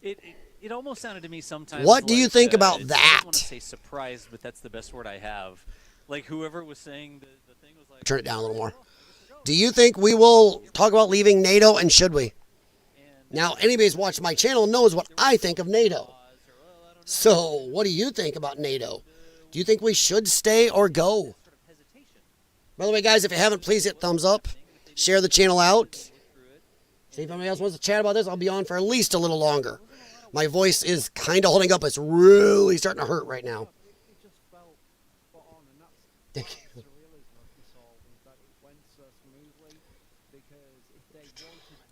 But I think there's a good chance that Trump, yeah, that's the problem, Jim Patterson. Tim does ad nauseum go around. That's why I stopped. He does stretch things out. Even worse for that, and I like the guy, is the quartering. His videos could be half the length, but he just really drags it too much. But I think there's a good chance that Trump maybe wants the Strait of Hormuz closed, because it's messed up right now. If we leave and that sucker's still stuck closed for a while, that's actually good for us. If we can get some contracts signed, get people to start buying some of this oil and natural gas from us. And we've taken, remember, we took back the Panama Canal trade route. We've taken a couple other trade routes, and Trump's trying to secure the Greenland one more, which I believe that he has a deal at least to do that. So we have seized control of 2 or 3, whether by force or threats or treaty, seized 2 or 3 major trade routes.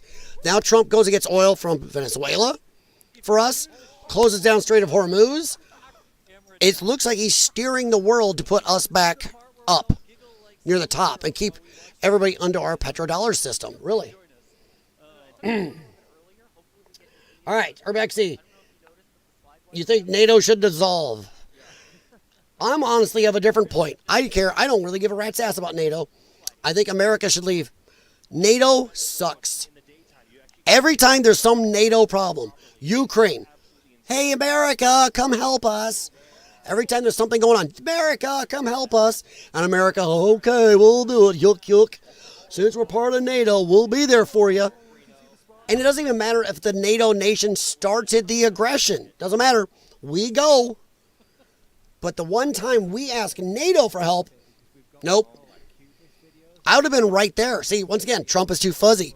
I would have looked at NATO and said, screw you, goodbye. We're out. I would have pulled our people out and walked right away. And then I'd be looking at United Nations going, do you want to be next? If you all step up, your money come in, America will not be the overwhelming support money and troop-wise and everything else, the United Nations, and even humanitarian food aid-wise, unless we get more say. You want more say, pony up, or we're out. I am this close to becoming isolationist. I don't care what NATO does, but I don't think America should be part of it. Every time NATO needs us, we're there. We need NATO? Nope. F them. I'm done with NATO. NATO sucks. But do you think Trump will announce that we're pulling out of NATO tonight? My ask. I am being attacked by animals. Oh, cat fight. Yeah, I know, Urbex. We have thousands of satellites in orbit, including commercial ones. Dude, hell, even DirecTV. Get a brain, direct one or two of your satellites at that thing, watch that thing and stream it. Show it on TV. On a 24-hour channel. People would love to watch the ship. It's crazy or not. Let's see. Urbexy. Countries have allies. NATO has lost. Relevance is the end of the Cold War. Nothing needs, yeah. Well, like I said, Urbexy, my problem is no matter what NATO needs, America's there for them. I don't care if NATO nations started a kerfuffle, America's there. If a NATO nation has a natural disaster, we're there. I'll say it right out. How many NATO nations have helped America through any of our natural disasters? Barely any. Actually zero, I believe. Don't come over helping us. And when America asks for help, NATO goes, nope. That's a problem to me. Have you seen the Trump Reach AI song, Open the Straits? Rebecca, I've seen a lot of the AI Trump videos lately. It's hard to keep track of them. The AI, as some call it AI slop, you know, some of it's pretty good, but a lot of it is AI slop. It's hard to wade through anymore.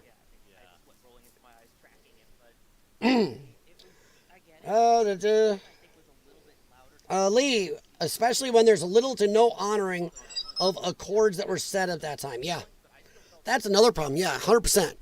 And I've said it before. I am tired of us over here. I'm going to clean up all of Europe's problems. I'm sorry, Europe. You talk about how America's so young and dumb, and you're so above us and old, and you're ancient and epic and stuff, and you're so much better than us because you have national health care because we support Europe. We protect Europe. Most of them still don't pay in what their agreed amount into NATO or the UN. They depend on America to cover their ass. And that includes Canada. Canada's a nothing. America could say, too bad, you're ours any second. How many other nations would put up with somebody as weak as Canada, sorry Canadians, you are, on their border and just say, yeah, you can just hang out there and whatever. Sooner or later, most countries go, yeah, you're part of us. But no, I agree, Lee. They don't enter their accords. I'm tired of it. I'm tired of us getting involved in European shit. As I always say, hey, Europeans, pick up the dog crap in your own backyard. I like how Trump's been dealing with our own backyard. You know, Cuba, Venezuela, Canada, Mexico. Deal with our stuff. You don't see the Europeans helping us with our problems over here. Can you imagine if we asked, hey, NATO, could you help us out with these cartels? They'd be like, nope. They wouldn't. They wouldn't help out at all. I'm just saying.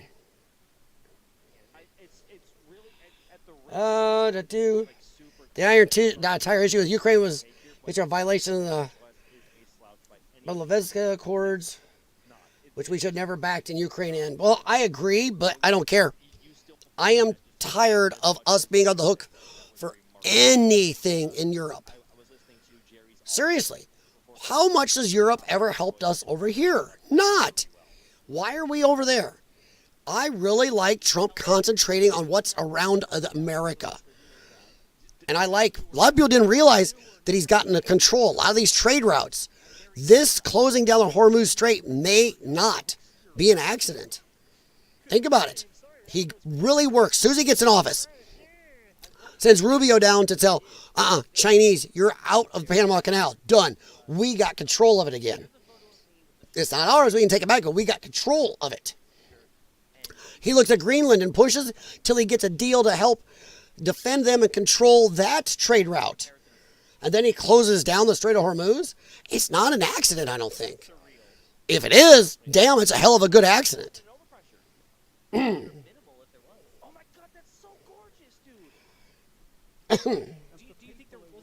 Yeah, there's a lot of them, Rebecca. See, there is so many of those Trump videos anymore. It's almost getting to be hard to wade through it all. But I don't know. I don't know if Trump should do a George Bush Jr. The war is over. We did it. I don't know. But if he did leave right now, it'd leave things in a bit of chaos that might actually be good for America. And it gives the Iranian citizens the best chance they've had in 50 years to gain their country back. And if they don't take it, I'm sorry, this is to all the Iranians out there. What else can we do for you? What else can we do for you if you won't get up and take it back now after all the begging and crying and asking us? Then I'm sorry, screw you. You don't want it that bad. If you aren't willing to go out there and just totally have that civil war that you have a chance of winning now, because we helped, then you don't deserve it or want it. Now, I hope Trump doesn't do a George Bush and go, victory! Oh, God help us. Exit the war? I don't know. That one I don't know about. I don't know. But if he says he's leaving NATO, I think that would be a bigger shot almost to everybody than he said, we're going to go in boots on the ground in Iran. I think saying we're going to leave NATO would overshadow that. NATO nations are going to pucker if he says that. Because, I'm sorry, NATO nations depend on America to be the big stick, to be the dollar, to be the soldier, to be the weaponry, to be the one giving food and aid and everything else. If America leaves, the rest of the NATO nations are screwed because they're actually going to have to step up if they want to keep NATO relevant. All right. There's massive underwater internet lines that run through there. Yep. Well, I don't care about the world internet. I'm more worried about ours. We won't lose our internet over here. Honestly, once again, Lee, that affects them over there, not me. And if they crack our internet, then you tell them we're going to turn them into a glass factory. I'd be all for Moabbing them. We don't have to nuke them. We have conventional Moab bombs as big as some small nukes. I'd say, fine. If there's any internet capability we must have right there, you go, that's fine. We're going to leave. You touch this. Meet Mr. Boom Boom. Meet Mr. Kitty Litter Factory Maker. And I'm of that mind. I don't want to be screwed with, but if we're going to get involved, I want to just end stuff. So, I don't know. Our internet over here in most of the world doesn't need that area. We're talking about saving internet for most of the Middle East and areas over there. So I'm just, once again, I'm not of the mind to be held hostage for the rest of the world anymore. I'm more worried about around us. I actually like us moving to end the communism in Cuba. I think that'd be good for America and good for the Cubans. Why not? Hell, hey, Democrats, you want a 51st state? How about Cuba? Oh, Democrats don't want that one. But no, we only want the ones we want. You get Cuba as a 51st state. That's going to tip that balance into their Dems. But I'm not even for that. I'd be saying, hey, Cuba, you guys want to be U.S. territory? We'll bring you up to our level. Come on. Come on in. You want to see tourism? You're 90 miles off our border. People would love to flood in. Oh, business, everything else. You're going to be well off, Cuba. I think Cuba might do it as a territory or a state. If they don't, I'm all for getting rid of communism right off our border.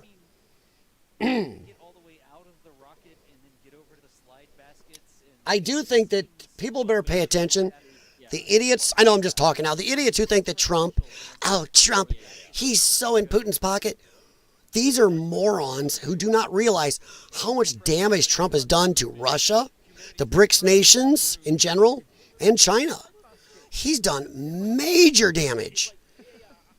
Oh, they're replaying now on NASA. A replay there. Here's a picture up top that looks live. Oh, I can't wait till the whole Earth is in this top right picture. That'd be cool. Actually, I'm gonna expand that and leave that in there while we talk. Can't wait to see that whole planet in there. All right. I think there's a plan, but like he told the Japanese Prime Minister, I ain't talking, it'll be a surprise. Yeah. Well, see, Jim, everybody who asks, well, why doesn't Trump just tell us? Are the same jackasses who are pissed off that, oh my God, the government hasn't told us everything about the Charlie Kirk shooting. Those are the same idiots.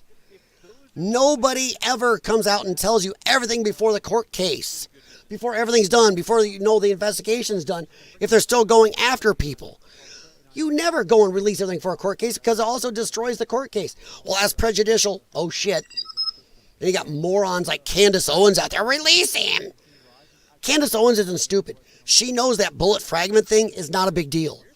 Rarely can they match a lot of things directly. This isn't CSI. That TV show damaged people's brains where they think every crime can be solved in an hour and every ballistics test just says yes or no. Not true. There's a crap load more evidence, and I keep saying, let's wait until we see the stupid trial and see what comes out. So Candace Owens, once again, Candace Owens has done more damage to the MAGA movement, to all Trump voters, to the Trump coalition than anybody could have. And she's also just taking a dump on everything Charlie Kirk built.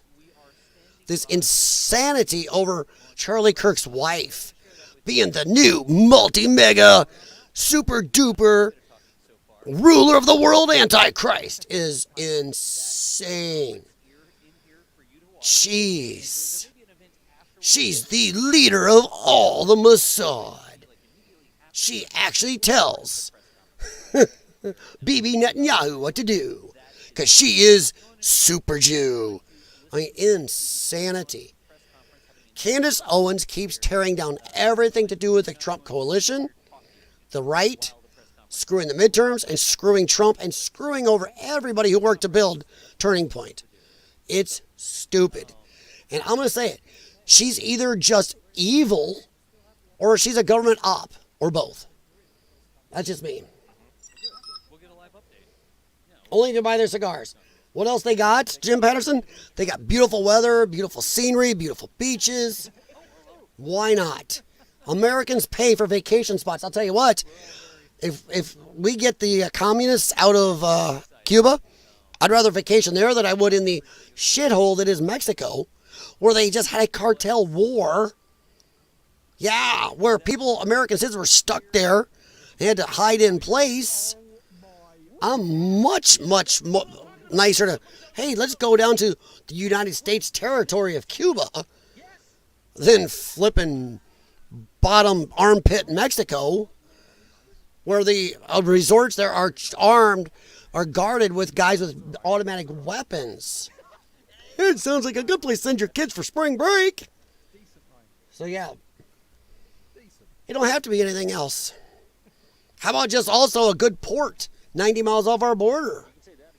It can be used for a lot of things. All right.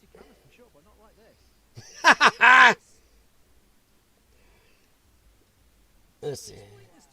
Left is twisting, saying Trump's bombing of the out. Yeah, they're idiots. Doesn't matter.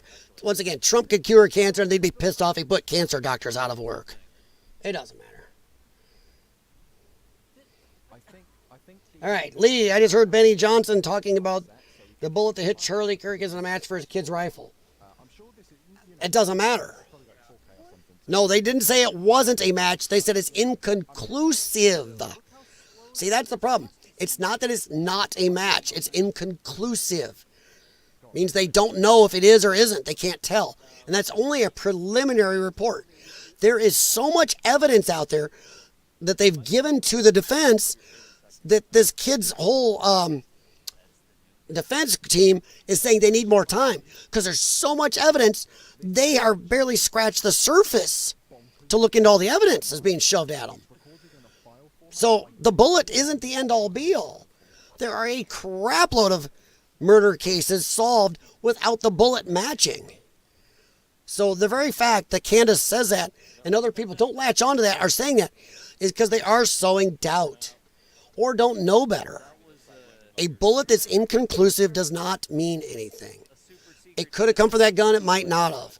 Maybe there's a non-preliminary report, a secondary report that shows it did. As long as nothing shows it didn't, clearly didn't, then no. Everything right now is still conspiracy theory. Once again, we need to back off and wait until the trial and see what comes out. All this over conjecture is just throwing things at the wall. And what Candace is doing could get this guy off. Well, that and Joe Kent could get this guy off, which makes you think, hey, it sounds like a government op.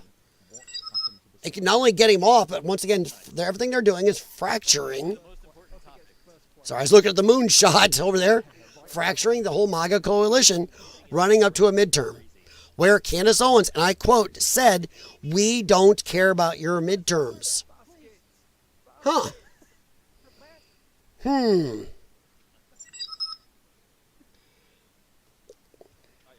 Jay Watterson, you and I are going to disagree on that because I think 95% of what's being said about TPUSA is absolute insanity. 5 or 10%, sure, ain't perfect, ain't too kosher, but the rest of it is all insanity. And acting like Erica Kirk is some ultra mega uber mastermind super Jew or something is insanity. So you and I are going to have to disagree on that. She bears no power over anything, especially not compared to like Candace Owens. Candace Owens is messing with the heads of a lot of retards and even some semi-intelligent people slightly above that of the intelligence of a Somali. That bullet is not a conclusive thing. There is a shitload more evidence. But I think they're putting doubt. Her going out and saying the stuff she's saying and saying it's putting doubt out there, and it's putting things in the minds where now they're going to go to the trial and go, well, you know, how are we going to get a fair trial? Which didn't seem to matter for the cop in Minnesota. In the George Floyd situation. Didn't matter. He couldn't get a fair trial. They still found him guilty. But that's what they're going to use. You watch. They're going to say, well, all this is floating out there. Everybody's heard it. Candace said it. So he can't get a fair trial. Watch this crap. We're going to.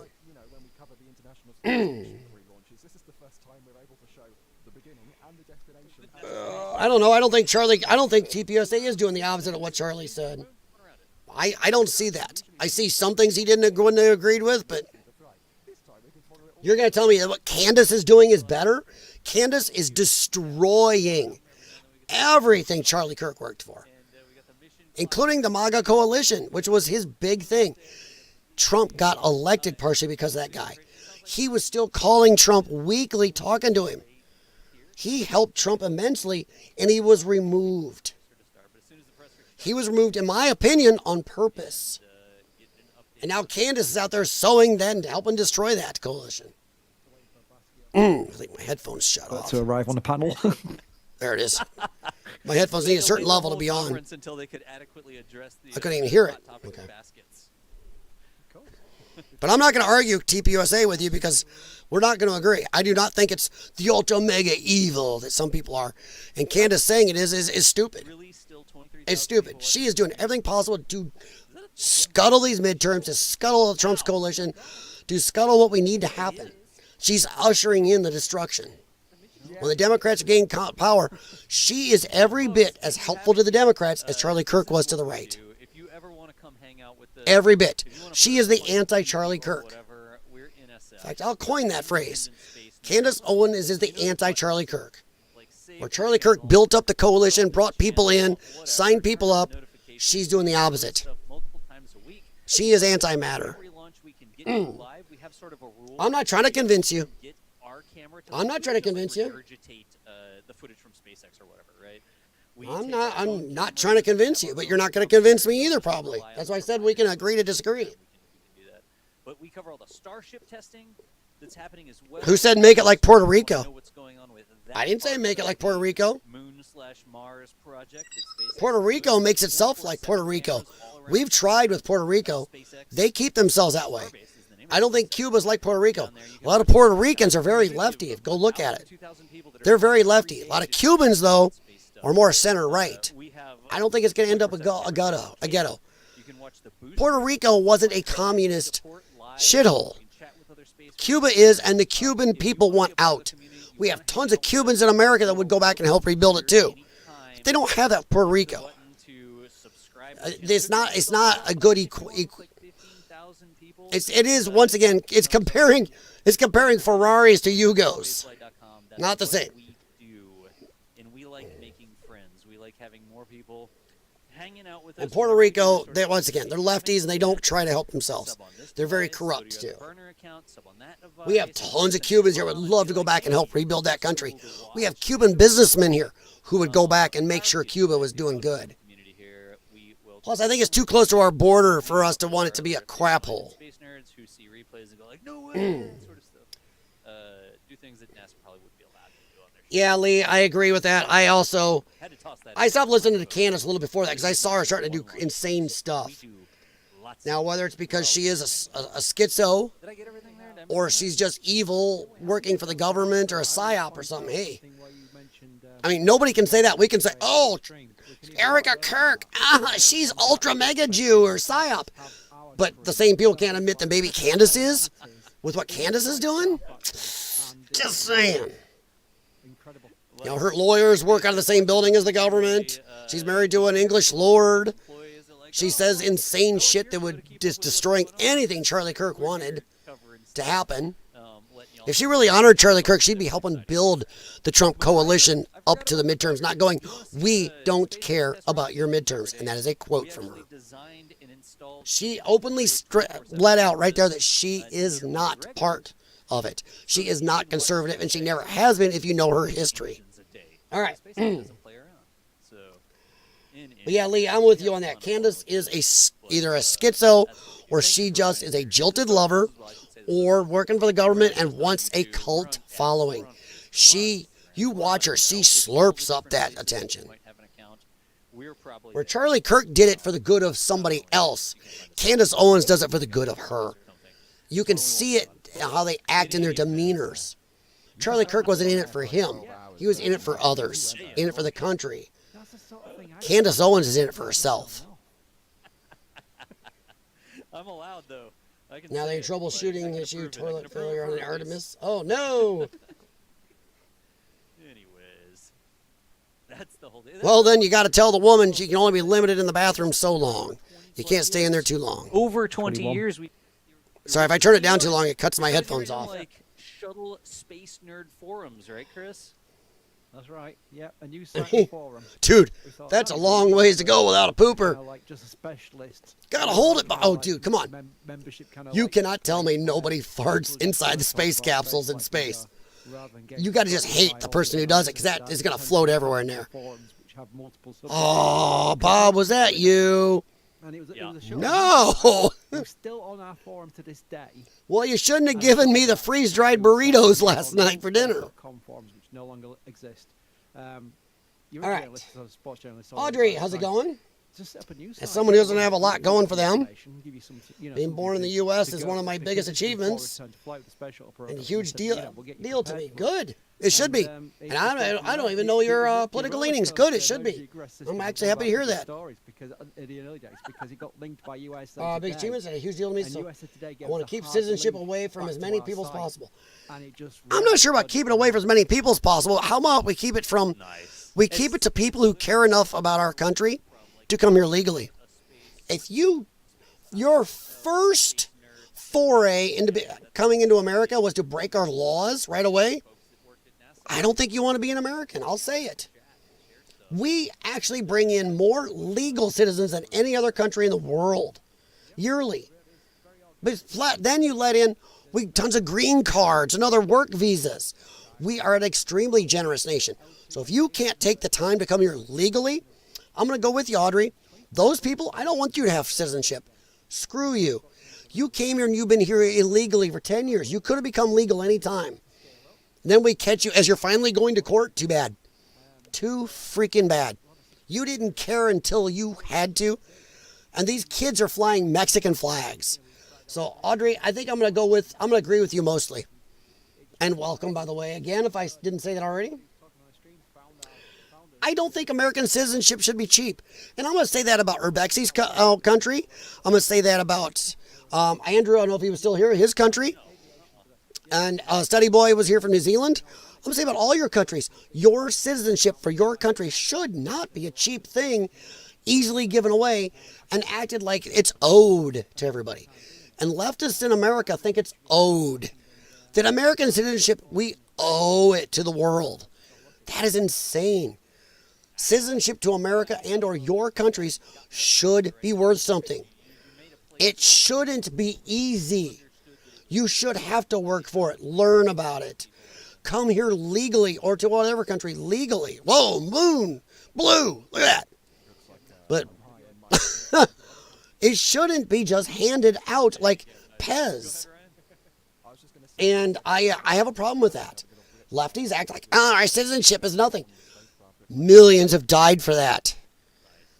A lot of Americans, their families have worked generations for this country. So they just go, here, we owe it to this person came here illegally. And now you, instead of us taking care of American citizens, we're going to give money to the illegals. Illegal aliens are getting more from the American system than disabled veterans or disabled average citizens do. That's insane. And that should not be happening. Sorry, get off my pedestal for a second there. Oh, Rad, there we go. Hey, Rad. But no, Audrey, I can agree with you for the most part, yes. It should be a limited number per year. In fact, I'm going to go with the Phil Labonte standard. I would like to see our borders closed for 10 years. Absorb what we got here, make sure they become American, then we'll talk.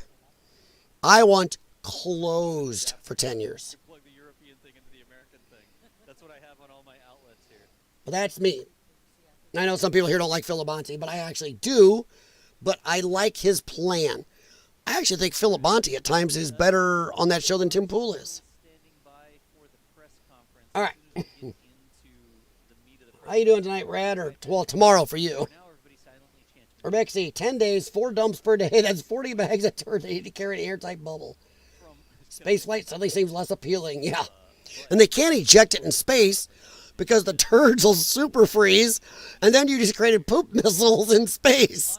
Anybody else going to the moon later could get a poop rocket hole in their spaceship.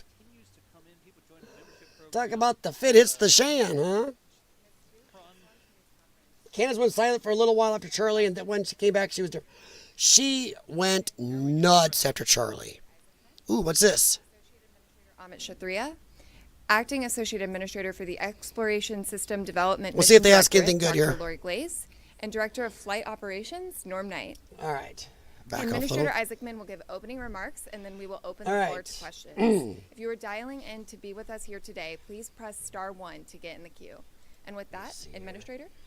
Interesting. Could that possibly be something Good evening, everyone. being taken out of context? Today, That April sounds like 1st, those are Erica's words to 2026, describe what he did on Friday 6:35 nights. p.m. NASA's Space What? Launch System rocket lifted off the pad with 8.8 Oh, you're million talking pounds about of something thrust, else. Okay, sorry, carrying Lee. the Orion I see spacecraft what you're and answering, I Artemis think. II crew out to Earth orbit and beginning America's grand return to the moon.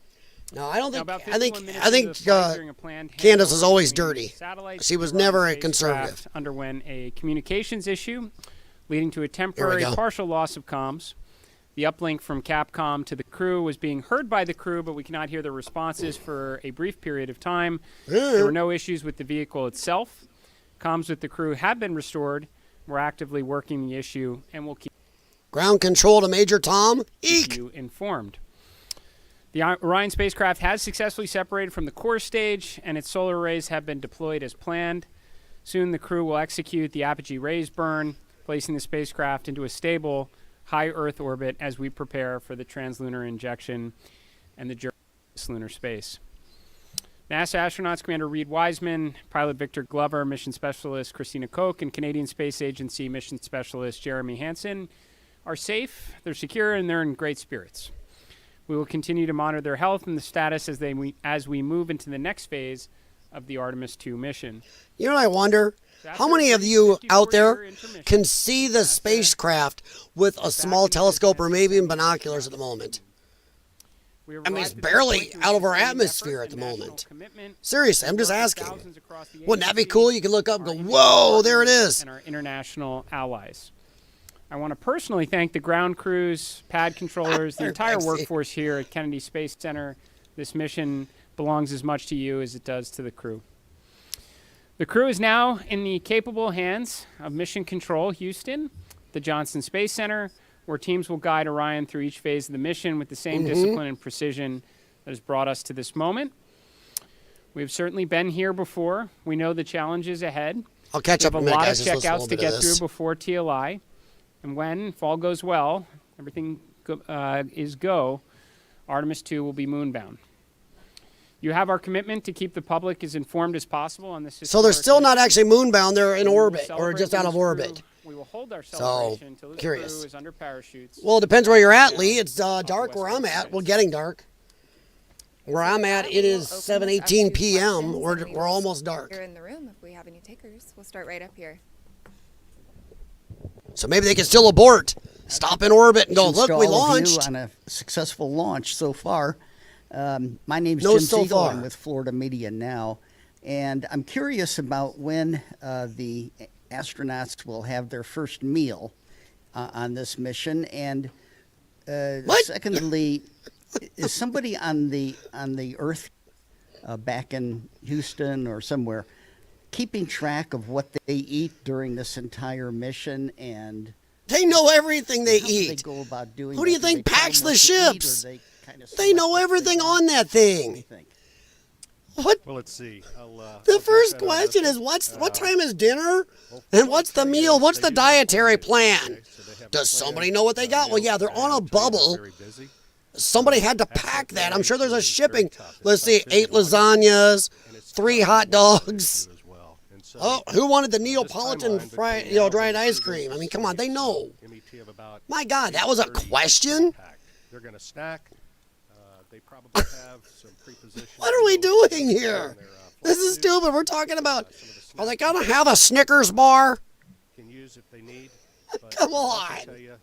By the way, you guys up here, chain migration has been affected. Oh, it's been destroying Social Security.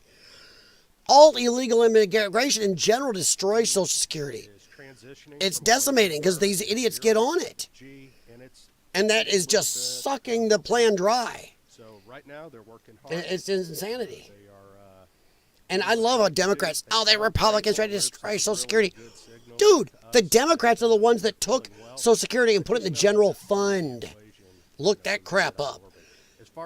I had to call out some lefties, and they threw a fit till I proved it to them. Look that up. Lefties took it out, put it in general fund. So who's trying to? Lefties raided the Social Security fund. If it was left in the Social Security fund untouchable, the money going in, Social Security would still be doing fine today, even with the illegals. Oh no, since they took it out, started robbing it. So yeah. Yeah, exactly, Jim Patterson. Yeah. Sorry, I'm just laughing. Her top needs to be lower.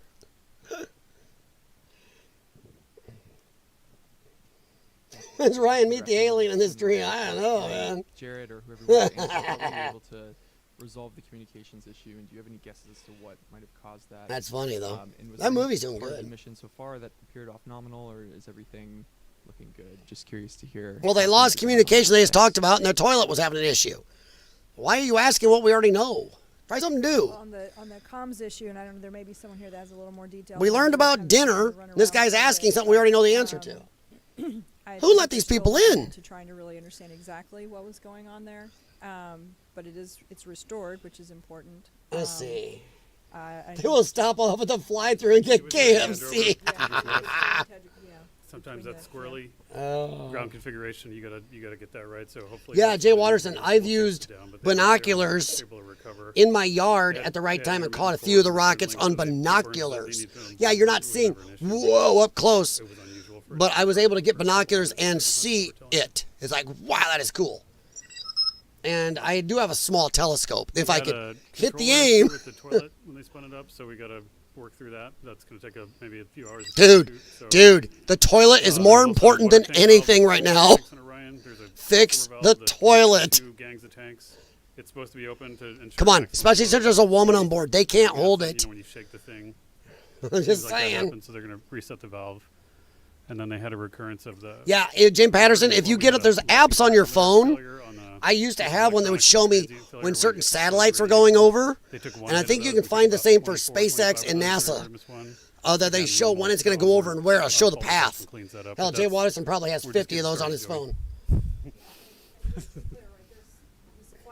But yeah, you can look and there's map functions out there and features that will show you where things fly over. So we anticipate to have a lot of these. Well, that's Dudes on the rocket think I can't jerk off for the next 10 days. Or can he? We're go. So they're going to stay in space. Sorry. Just saying. Or can he? Thank you. Sorry, dude. NSF. Okay, not to go wandering off target here. Who do you think was the first person who pleasured themselves in space? You can't tell me nobody has. There had to be one guy, and I'm going to say it's a guy, going, oh yeah, I'm going to have something to tell my grandkids. Junior, he'll even tell his granddaughters. I was the first one to flog One-Eyed Willie the Wonder Weasel in space. Gotta watch that kickback when you're in space. They never did figure out what that weird residue was on the control panel. Come on. I apologize. I went somewhere with that didn't need to. Artemis 1, one of the issues we had was that the water that was supposed to be spraying down the launch pad, so that there were some issues there that didn't happen. We saw a lot of corrosion. The water was working, so things were getting washed out. Remember, there was talk of auditing Fort Knox. Some of the parts so that we can. Yeah, maybe they didn't need to audit. Maybe they sent somebody in and said, "Yep, there's gold." I don't know. We haven't seen evidence of things. Once again, I'm not sure auditing Fort Knox is as big a deal as keeping our whole financial system up at the moment. We're optimistic, but especially if the gold ain't there. Maybe Trump's trying to rebuild it right now. We don't know if somebody stole it before. I don't think coming out and saying, "Yep, Fort Knox is empty," would do America any good. Do you? There will be some items that'll need. Once again, I don't want to do things right now that destroy the country. I may not agree with everything that happened. Let's say Barack Obama robbed it all. If we come out and say it now, the world's financial system will collapse, not just ours. So I'm not sure that they would tell us, or should. I have gotten in trouble for too much honesty in the past, so I know what that level of honesty could do. Upcoming proximity and operation. Do we have any concerns with that TDRS delay? Really? I don't know if I see the Starlink ones here.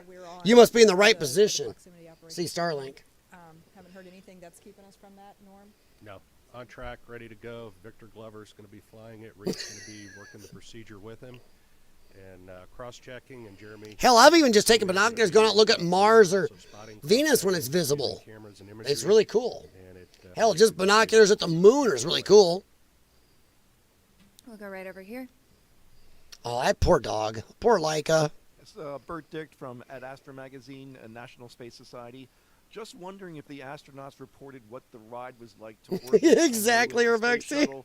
It was a pretty rough ride until there was SR. It wouldn't be goo, Rebexy. Was this similar? It'd be like a big, pale ghost. I've not heard a stick report yet. or something. I know we will Ew. get a report again. All right. When MECO happened, immediately they were getting prepped to do their perigee raise maneuver. That's critical. Otherwise, they come back to Earth, which we don't want them to. So they got that. They are working. That's what I'm waiting for. Now I'm worried, guys. Now they're leaving it open. You know what? We got to make sure nothing's wrong before we leave orbit and take off to the moon. Okay, now they can say they got plausible deniability. They can go, well, hey, guys, we launched. Oh, something went wrong and we just can't head off to the moon. And that would make any conspiracy theorists go, gotcha, gotcha. You're not going to the moon because you can't. We never been there. So now we have this other hurdle where we have to pucker up and go, are they going to leave orbit? Oh, stop. Thanks, Bethany. Mike, just go. Get there. Administrator, I'd like to ask you, just I know we're early on here, how you're thinking about success for this mission, defining success. Huh? A lot of tests ahead. And who are these retards? What happens if you don't kind of meet that standard as the... well, then it's not a success, you jackass. Sorry, I'm having a problem with these guys. I mean, to me, success is undershoots and in the water safely after a 10-day mission duration. So success is, hey, here's our mission parameters. We met all the mission parameters. Right now, Success. This guy's a retard. With who crew at on board, what? so that's pretty important. I mean, understanding the Orion spacecraft is. They just let some retards in there to ask questions. One to progress on to integrated operations of Orion with. How do you register success? Was the mission in the parameters? Did it meet up all the little data points we wanted? Yes. Success. Did it meet them all? Then we'll talk about percent of success. Dumb question. Doesn't need this long of an answer. Safely, and we'll start working on the next mission. Jackie. Hi. Right here. Sorry if I missed it. I just wanted to check in on the status of the. Oh yeah, me too, Birthright Rebecca. It's burn. tough to Are hit you it. both finished at this point, and then I also wanted to check how best way to explain to the audience why we're doing that apogee raise maneuver and why we go into that high Earth orbit. Thanks so much. Because they would have an excuse to come back to Earth and not go. The perigee raise maneuver, that was done pretty quickly, as you heard, and the apogee raise burn should have already happened. That should have been happening while we sat here. They were getting ready as we were walking in. It's not an apogee raise burn. It's the preparation to come back to Earth. They're not going to go. Wow, that lighting, I got too much light. It makes me look really white. Wow. It's pretty elliptical. Okay. That's getting us everything. But yeah, I have a small telescope too. My wife and I have done some stargazing. It is very tough to hit something and or keep it focused on it, especially if it's moving. To see a satellite one time, I had to set up in the line, and you could barely get it and get it zoom as it went by. It was tough. You almost have an electron. You need one of the electric ones that have a tracking and will track an object. You set it up, it'll read off your phone or have its own tracking. It'll know when an object's coming over and then track it for you. It's almost the only way, especially to the moving objects, because it's like shit. It's outbound to the moon, but it also sets us up for the gravity. It is tough. That brings us back. Set. Hey, Jim, if you use the rifle scope, take it off the rifle. Don't let anybody see you outside with your rifle going, hey. I'm coming for you, E.T. The Artemis program, okay, going all the way back to 2011. Take it off the rifle. 15 years really invested in this. And just how does it feel to finally see it hey, Andrew. launch with the human crew on board? Yeah, we back. We hope. Andrew, I don't know if you were here the whole time. There's still a chance it may not happen because right now they're doing a orbit, high orbit or two, where they're going to check for problems and see if they can take off and go. So there's still a chance they may go, oopsie, and come back. Possibly because one of the toilets is having problems. Or maybe the toilet. You would really hope they have a backup potty of some type. I don't care if it's a shop vac. Anybody that sends people out in space with one toilet, bad idea. Making sure that the way we've gotten the machine configured to fly crew with the resilience and the reliability we care about is also a big deal. So it takes time. I mean, we got a lot in front of us. Yeah, but I mean, they've been talking about how this high perigee orbit, they're doing checks and everything, and they are having a toilet issue and a slight communications problem. They think they got fixed, but so they're going to go work on that. But yeah, for them, they still have a reason they can come back if they can't poop.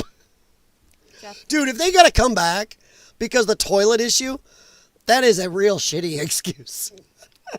Come on. During the countdown, People be we like, heard that's controllers bull crap working or through human A crap. few issues, one with the flight termination system, one with the launch abort system battery, and it sounded like there was a brief telemetry dropout. Wonder if you could provide a little bit more details. The lady was using the hair dryer. How you That's what resolved happened. them relatively quickly.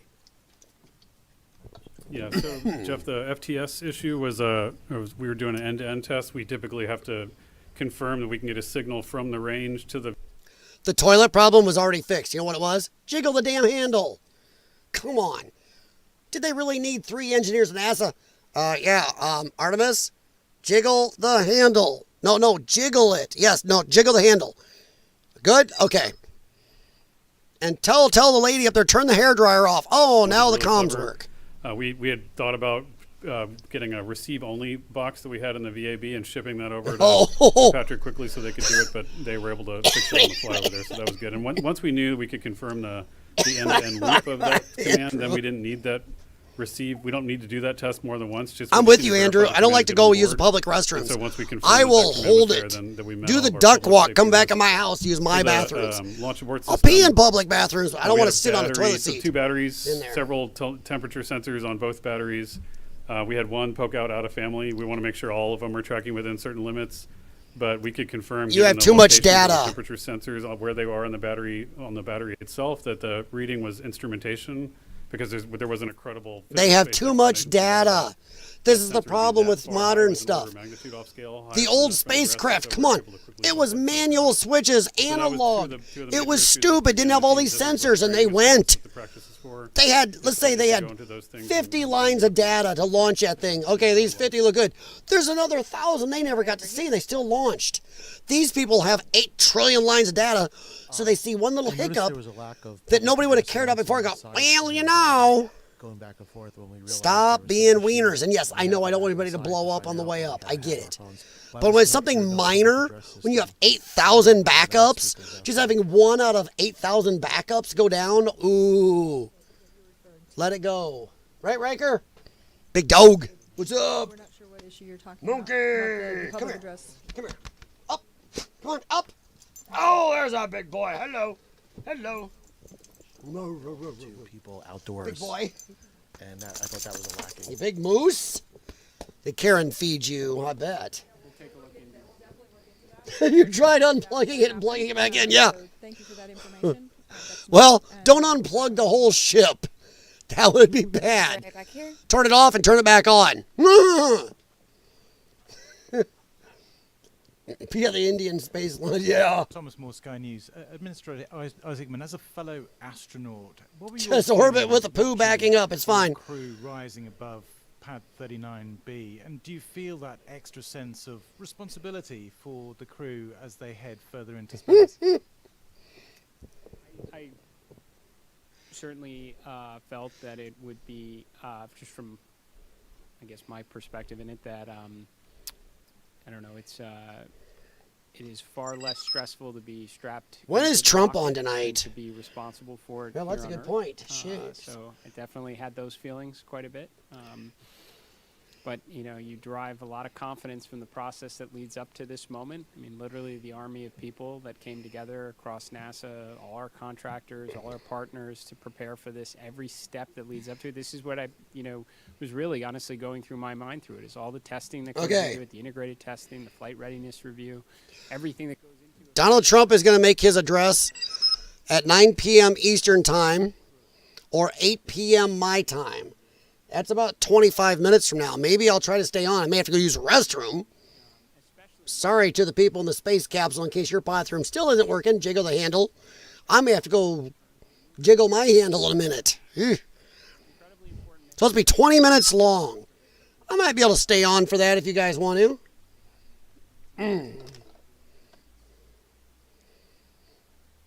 I am not going to be able to talk tomorrow. My throat is really hurting, but I might stay on for that. Castel with France 24. First, of course, congratulations to NASA for the grand return to the moon. Well, don't get ahead of yourself. I have this question that they ask me constantly in Europe and in the States. Yeah. In the 60s, NASA was using just the slide rule to go to the moon. and they could launch almost every 3 months.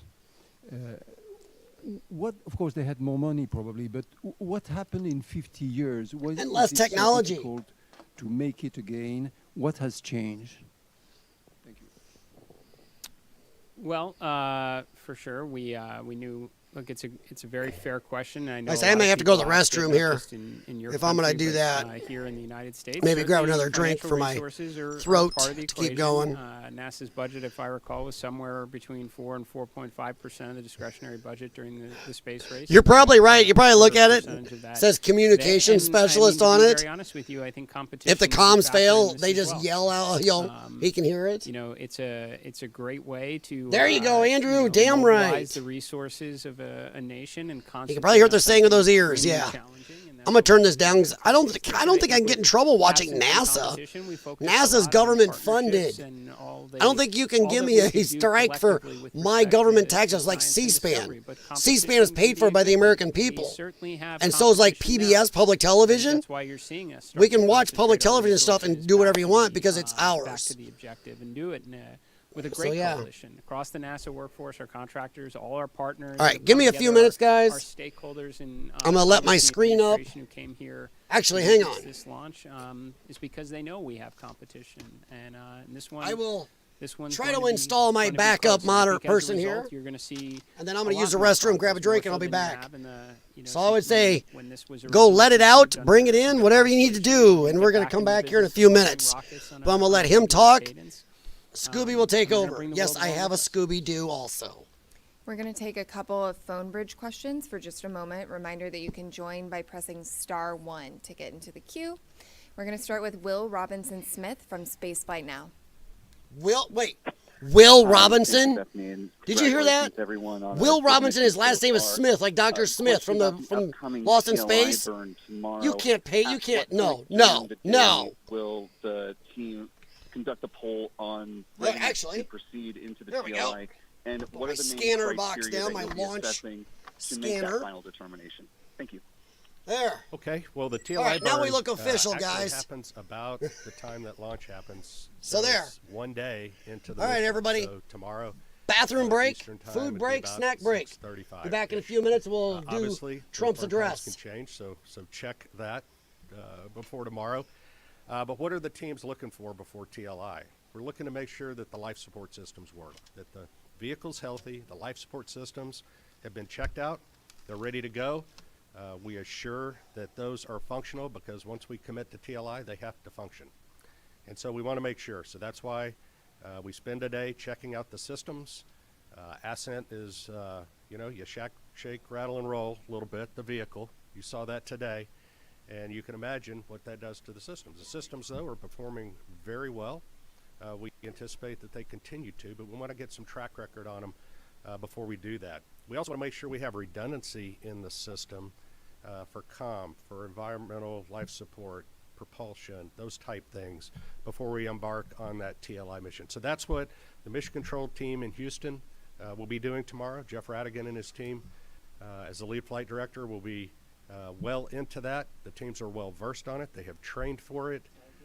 They work very closely in conjunction with the engineering team, the mission All right, evaluation. now I'll be back. Houston, where the engineers that have the intricate knowledge of Orion come together with the operations team, and together they work with the crew to make sure that the vehicle, is doing what we want to and accomplishing the mission objectives that we need to. But it always comes down to crew safety, vehicle safety, and mission objectives in that order. I might also mention, as those teams are checking out all of those systems, there will also be a meeting of the mission management team that's led by John Honeycutt, whom I think many of you have seen before, and they'll be meeting tomorrow afternoon to hear all of the results from what's happened over the last day, in preparation to make the decision on whether or not we proceed with the TLI burn. We will next go right back here to Manuel. Thank you so much. Manuel Masanti with Exploración Espacial. I understand that the CubeSats are going to be deployed like 5 hours into the flight. Is there any chance we're going to see live images of the deployment? And then when is the crew, I know they're super busy right now, but when are they going to start using the flywheel on its way to the moon when everything is So, more like the second question was to do when they start doing the manual as far as flywheel machine? oh, the flywheel machine. Sorry, Yeah. thank you, the exercise machine. I guess after so the let- TLI.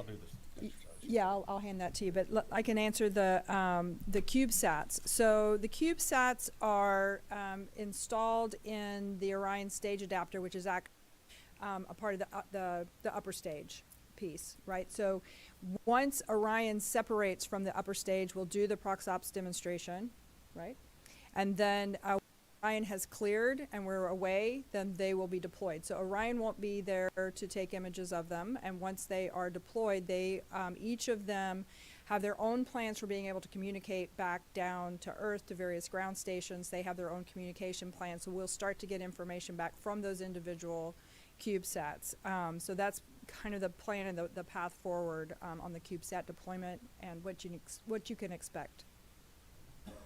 Take one more question from the phone bridge from Christopher Mick of the Hudson Star Observer. Thank you very much. Congratulations to all the teams. Thus far, I had a question from an earlier media availability with Jeremy Hansen. He made mention of if the mission launched on April 1st, they would be experiencing a lunar eclipse. And I just want to follow up on that, if that's where that would be happening in the mission timeline, and if there would be any video. Few more minutes, guys. I'll be right back. Scooby doing okay? Good. Photography at the time.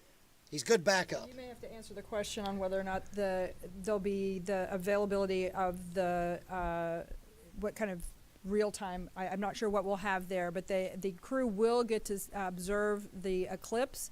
This is pretty unique. It's kind of interesting. It actually doesn't happen when they're out of comm, so they will be having communication during that eclipse time. But during the eclipse, the moon will be blocking the sun.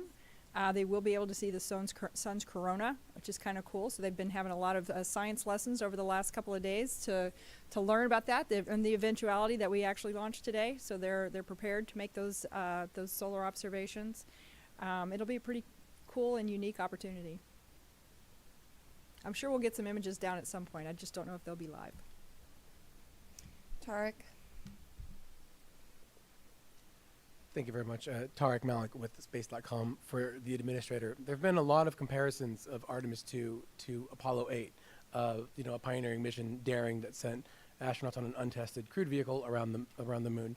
And I'm very curious, given last week's ignition event and how that really laid out an audacious and ambitious plan to really explore the moon in a stepping stone approach way, where you see Artemis 2 in that plan, and basically the importance of riding on this mission before you can make that next step for next year. So, I mean, no matter, I guess, how you slice it, it's the opening act for sure. I think there are areas where we're clearly combining, Apollo 7, Apollo 8 into a single mission, which we should be able to do. There has been, to your question earlier, there's been substantial progress, over the last half century. We have tools. We've certainly been there before, so I would expect us to be able to get some, mission efficiencies through.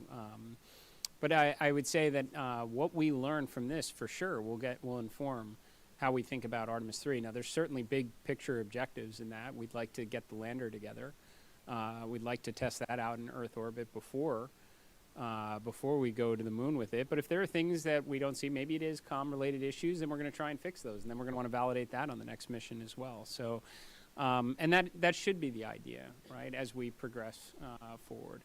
I suspect when Artemis 3 comes around, we're going to learn a lot about the integrated operations that we'll want to validate and ensure is rolled into the subsequent missions. But yes, this should be a philosophy that we take across all of the grand efforts that we are pursuing right now, to not necessarily jump to the ultimate desired state, but to build up to it.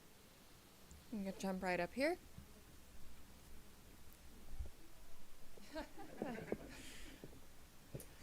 Hi, Richard Hollingham, BBC Future.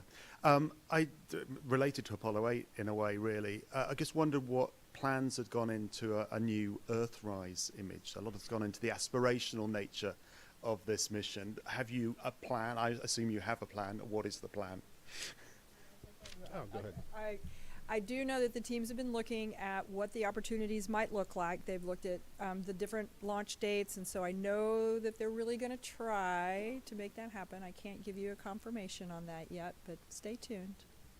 My understanding is they have been equipped with additional camera imagery capturing, equipment. So We're going to do everything we can to try and make that happen. It'd be We're awesome. going to go right back here.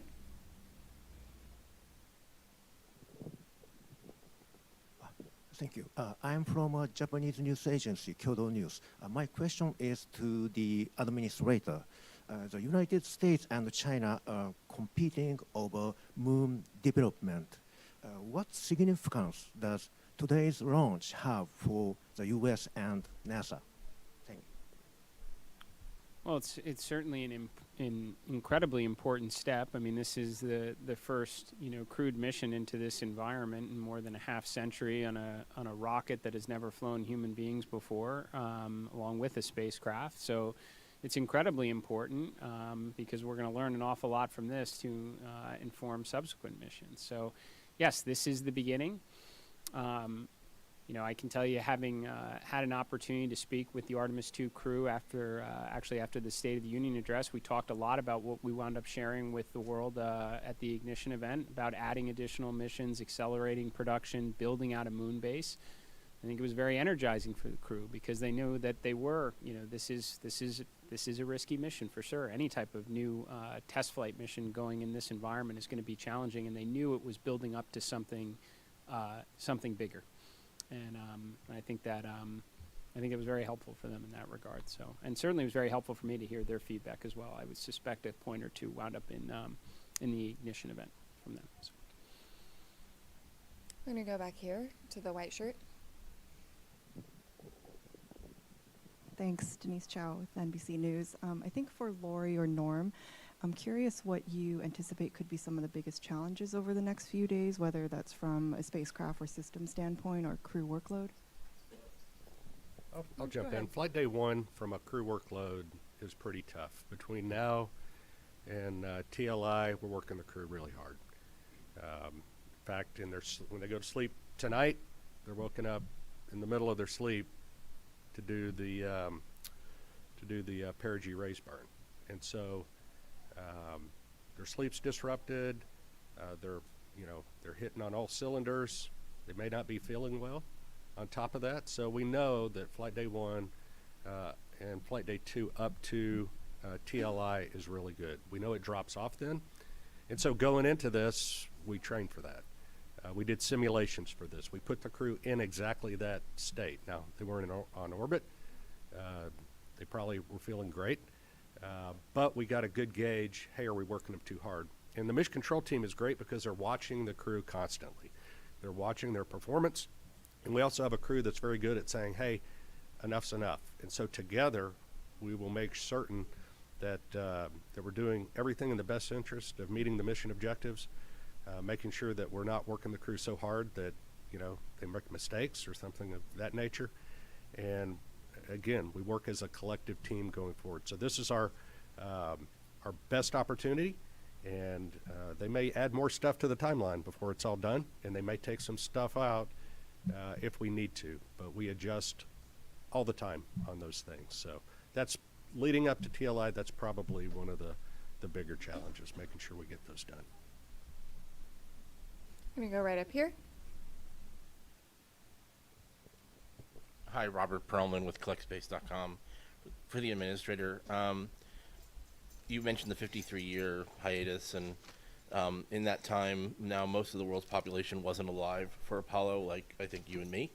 And not happening, guys. I wonder if you have a sense of if even this early in the mission that this has captured the imagination of those people that have never seen anyone go to the moon before on a world level, on a national level, and how important is it to NASA to capture that support from the public?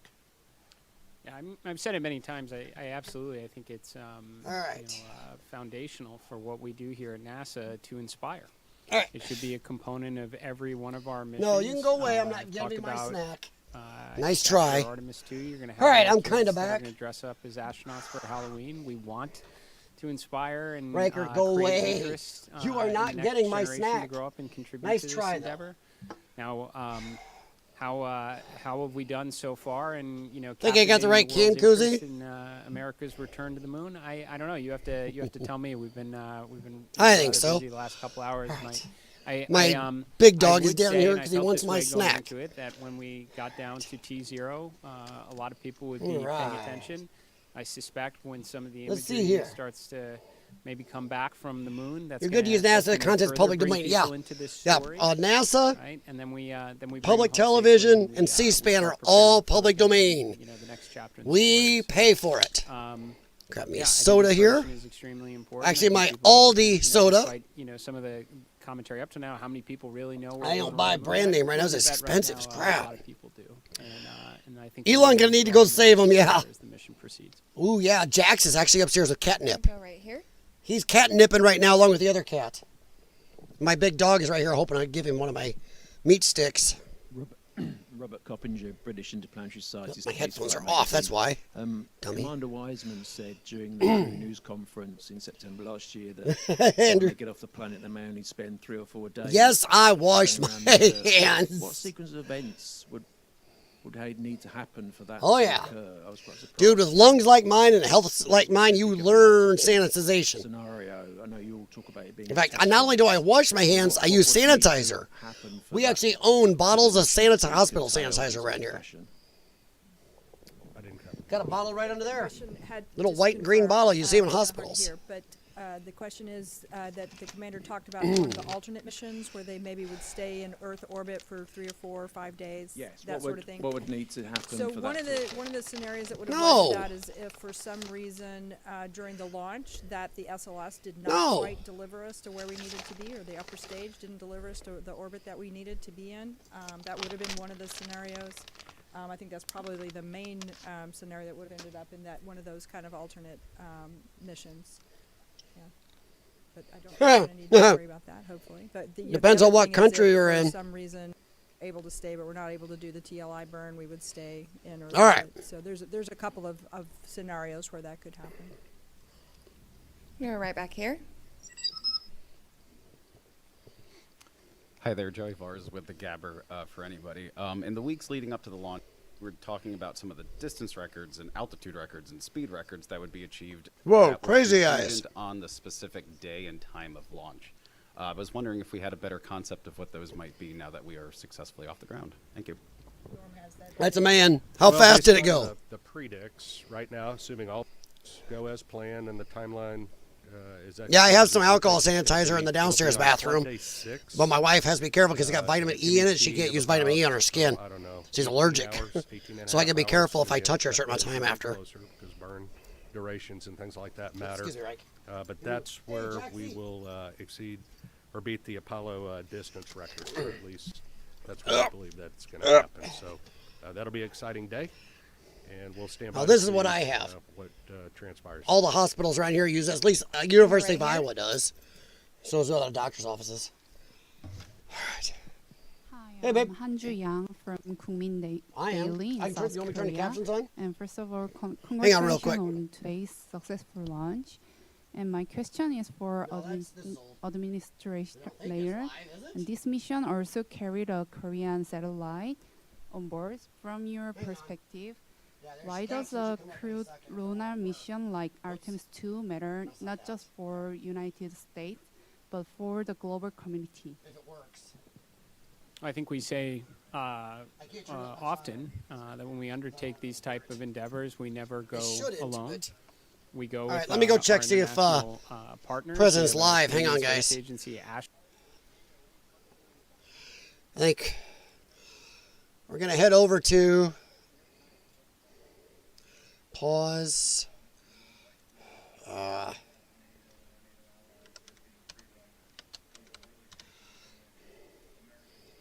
Or Fox. Let's see. Live now. Let's go to Fox News. I'll use them.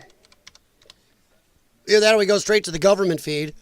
Because C-SPAN should have it too.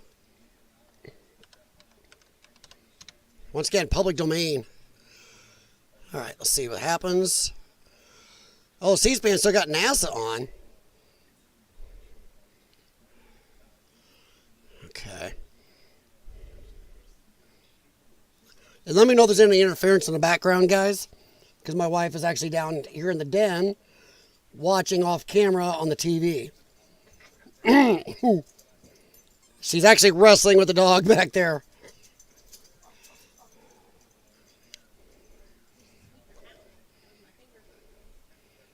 Oop, get rid of this ad. All right, Trump is going to be on here a little bit. Probably about 4 or 5 minutes. So, yeah, now, Riker, now. Don't you encourage him, too. So, if the TV behind is going through, let me know. Other than that, I think I got it low enough where my wife can watch the TV in the background wrestle with the dog. I told her if she wants to yell anything out, she can come over here and I'll move the mic off camera and she can yell bad words at the microphone. God. Oh, my Lord. Or throw a puppy dog at me and get me attacked. Holy crap. Riker's favorite toy is a puppy. So he carries it around. Yes, exactly. Puppy on puppy violence. All right. All right, so we're going to ask one more time, guys. What do you think? You think Trump's going to announce pull out of NATO? I'm more interested in that than I am the Iran war.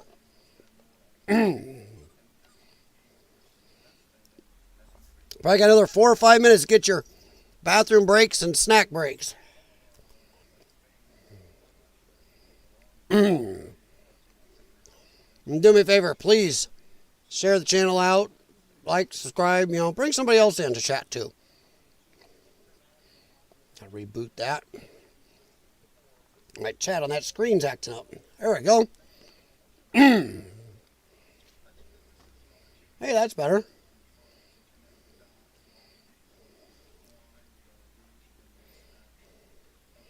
Should have changed my hat. I need to change the hat out. Maybe I should change my MSNBC hat.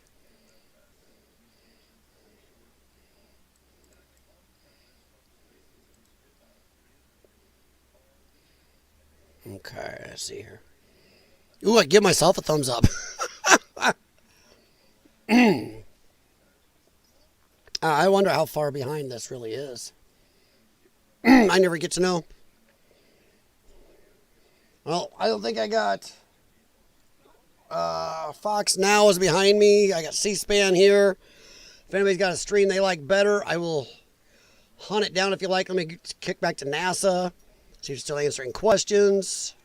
The JAXA is contributing a pressurized rover, a major contribution to our efforts of having an enduring presence on the lunar surface itself. The Italian Space Agency, just a few days ago, we signed a memorandum of understanding for a habitation module on the surface of the moon, a component of the moon base. And to be honest, it was also a key component to the ignition event from last week. Half of the Artemis Accord partners were present. We spent. I'm still of the mind. I think the moon is ours. Recognizing America's the only one that's had people on there. Yes, they have. Dave Watterson. They've had people on there. I think it's ours. Module and many others are I think the moon is owned by the United States. That's just me. I claim it for all mankind. Kiss my butt. Do you think if Russia got there before us, or China, or even Italy, or somebody that said this is for all mankind, they just said, "Ha, this is ours." So I think it's ours. As we continue That's just me. Under this program. So. We're going to do last question here. I'm going to go over to you in the back.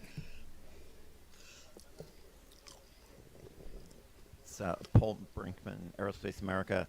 Can you just talk a little bit about the propellant loading this morning? Was it flawless? Were there any leaks detected? Was it a repeat of the wet dress rehearsal? Did you learn Let's see here. Yeah, go ahead. Trying to see what that is. I think it went extremely well. What I heard this morning, and Amit may have an update from later, but some of the leaks that we'd seen of the hydrogen. Oh God! The tanking for. I've seen them talking about alien human hybrids lately. I haven't seen that one, but. Significantly lower. Again, the seal that we replaced seemed to perform extremely well. We did a No, I haven't seen an test Australian partway senator through, talking about it, the though. leak went to Holy about crap. 1.4%. I know there's been news thing. Of course, well there's a lot of people out there that think Trump is going to come out and drop the bomb about aliens. No pun intended, YouTube. That aliens are among us. Which is kind of funny, as you think when you have a little more tech than we do. And, well, heck, for all we know, we got 10 bases on the Mars. We don't know. After wet dress number 1, I think that. But no, I didn't see that. Very successful. See that an Australian senator was talking about it. Humanity's return to the moon. Stay tuned for updates on NASA's social channels, including our continuous coverage on YouTube and NASA Plus. Go Artemis. All right, I'm going to pause that. Over here. Unmute this one. It has about 12% of proven oil reserves, and who is leading the government right now is a relative question, a relevant question, because Masoud Pezeshkian is the current president. Yeah, I've seen the alien hybrid breeding program thing, but I want to see proof of stuff. They say stuff, I mean, I don't know. We'll see. Former Iranian leaders. So whether or not the Iranian people will be able to hear this speech, I do not know, but it will be interesting to see what the reaction is from. You want to see how I eat a Butterfinger? Bit of the letter that I haven't eaten one for years because, well, the sugar. But a Butterfinger candy bar? My old business partner used to hate me eating the things because I'll strip all the chocolate off, then eat the peanut butter part separate. Is it not also the case that America has entered this aggression as a proxy for Israel, influenced and manipulated? Yeah, got behind. There it is. All right, there we go. Maybe. And our brave astronauts on the successful launch of Artemis 2. It was quite something. It will be traveling further than any manned rocket has ever flown and will very substantially pass the moon, go around it, and come back home from a distance that has never been done before. It's amazing. They are on the way, and God bless them. These are brave people. We want to God bless those 4 unbelievable astronauts. As we speak this evening, it's been just 1 month since the United States military began Operation Epic Fury, targeting the world's #1 state sponsor of terror, Iran. In these past 4 weeks, our armed forces have delivered swift, decisive, overwhelming victories on the battlefield. Victories like few people have ever seen before. Tonight, Iran's Navy is gone. Their Air Force is in ruins.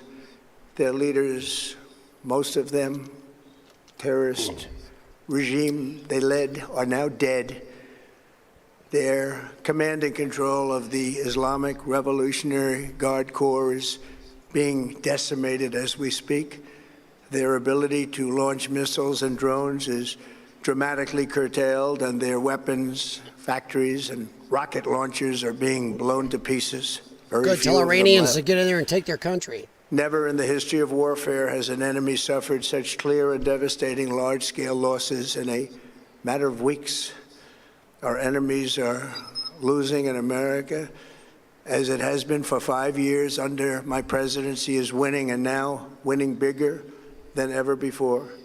It is nice not to have a wuss as president. Current situation, I also want to thank our troops for the masterful job they did in taking the country of Venezuela in a matter of minutes. That hit was quick, lethal, violent, and respected by everyone all over the world.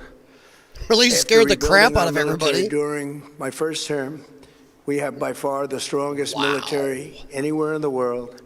And now we're working along with Venezuela and are in a true sense joint venture partners. We're getting along incredibly well in the production and sale of massive amounts of oil and gas, the second largest reserves on earth after the United States of America. We're now totally independent of the Middle East, and yet we are there to help. We don't have to be there. We don't need their oil. We don't need anything they have, but we're there to help our allies. Tonight, I want to provide an update on the tremendous progress our warriors have made in Iran and discuss why Operation Epic Fury is necessary for the safety of America and the security of the free world. Or at least make From us the in charge of very oil and first gas. day I announced my campaign for president in 2015, I have vowed that I would never allow Iran to have a nuclear weapon. This fanatical regime has been chanting death to America, death to Israel for 47 years.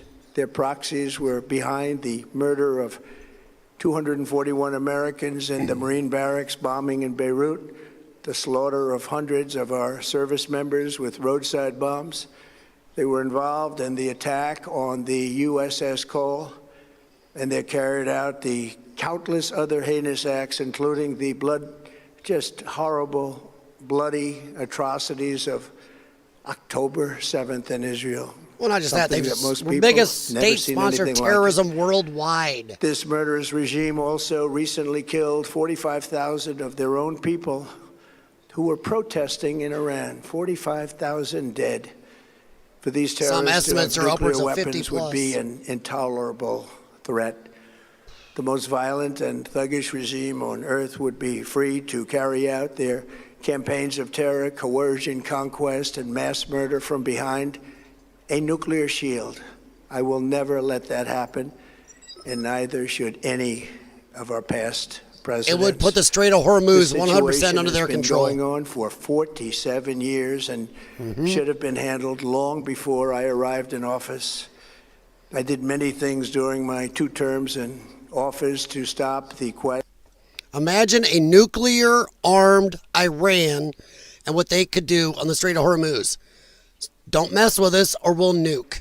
In my first term, he was an evil genius, brilliant person, a horrible human being, however, the father of the roadside I won't bomb. mute again. And he lived just horrible, what he did. Iran would have been perhaps in far better, stronger position. Had he lived, we would have had probably a different conversation tonight. But you know what? We'd still be winning and winning big. And then, very importantly, I terminated Barack Hussein Obama's Iran nuclear deal, a disaster. Obama gave them $1.7 billion in cash. It's a different quote, Mean, though. He's talking mean about cash. our Took it people out of banks help. from That's different. Virginia, D.C., and Maryland, all the cash they had. We do help a lot of the world. Flew but it by airplanes in an Reagan's attempt was to about buy us their respect and inside. loyalty, but it didn't work. They laughed at our president and went on with their mission to have a nuclear bomb. His Iran deal would have led to a colossal arsenal of massive nuclear weapons for Iran. It was They idiotic. would It was a have bad, had them years idiotic ago, and treaty. they would have used them. Would have been a different world. There would have been no Middle East and no Israel right now, in my opinion, the opinion of a lot of great. Remember, Barack Obama's Had I not treaty terminated that gave him terrible 60 deal, days I warning was before so we'd honored inspect to do it. I someplace. was so proud They had to tons do of it. time It to was so move bad stuff. right from the Satellite beginning. imagery showed them moving Essentially, I stuff. We did knew what they had no other stuff. president was willing to do. They made mistakes, and I am correcting them. My first preference was always the path of diplomacy, yet the regime continued their relentless quest for nuclear weapons and rejected every attempt at an agreement. For this reason, in June, I ordered a strike on Iran's key nuclear facilities, an Operation Midnight Hammer. Nobody's ever seen I would like to anything see less of a Those replay beautiful B-2 of what we bombers already know. performed magnificently. I want We to hear the totally new stuff. obliterated those nuclear sites. The regime then sought To a rebuild point their it is. nuclear program at a totally different location, making clear they had no intention of abandoning their pursuit of nuclear weapons. They were also rapidly building a vast stockpile of conventional ballistic missiles and would soon have had missiles that could reach the American homeland, Europe, and virtually any other place on earth. Iran's strategy was so obvious. They wanted to produce as many missiles as possible, and they did, with the longest range possible. And Keep in mind, they had some they just hit weapons some that of our nobody bases believed and they had. almost We just parts of learned Europe. that. We took them out. we took them all out, Got so close to hitting them that no one with would really missiles they dare swore stop they didn't them. have. And their race They for a had nuclear bomb, a missiles nuclear that could weapon, reach a lot nuclear farther weapon than like nobody's anybody ever seen knew. before. They were right at the doorstep. For years, everyone has said that Iran cannot have nuclear weapons, but in the end, those are just words if you're not willing to take action when the time comes. As I stated in my announcement of Operation Epic Fury, our objectives are very simple and clear. We are systematically dismantling the regime's ability to threaten America or project power outside of their borders. That means eliminating Iran's navy, which Strait is of now Hormuz is what I'm wondering absolutely destroyed, hurting their air force and their missile program at levels never seen before, and annihilating their defense industrial base. We've done all of it. Their navy is gone. Their air force is gone. Their missiles are just about used up or beaten. Taken together, these actions will cripple Iran military, crush their ability to support. Can you imagine how terrorist long it would take proxies to and deny rebuild them that? the A country the ability size of to build a Iran nuclear bomb. to rebuild everything that's Our gone armed now? forces have been Wow. extraordinary. There's never been 40 anything years? like it militarily. Everyone is talking about it, and tonight I'm pleased to say that these core strategic objectives are nearing completion. As we celebrate this progress, we think especially of the 13 American warriors who have laid down their lives in this fight to prevent our children from ever having to face a nuclear Iran. Twice this past month, I've traveled to Dover Air Force Base, and it's been something. I wanted to be with those heroes as they return to American soil, and I was with them and their families, their parents, their wives, their husbands. We salute them, and now we must honor them by completing the mission for which they gave their lives. And every single one of the people, their loved ones said, "Please, sir, please finish the job." Every one of them. And we are going to finish the job, and we're going to finish it very fast. We're getting very close. I want to thank our allies in the Middle East, Israel, Saudi Arabia, Qatar, the UAE, Kuwait, and Bahrain.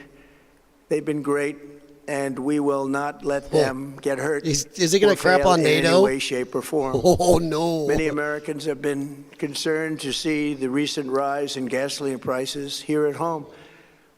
This short-term increase has been entirely the result of the Iranian regime launching deranged terror attacks against commercial oil tankers in neighboring countries that have nothing to do with the conflict. This is yet They more did do proof that. They launched even on Iran some of their can Never be allies. trusted with nuclear weapons. They will use them, and they will use them quickly. It would lead to decades of extortion, economic pain, and instability worse than we can ever imagine.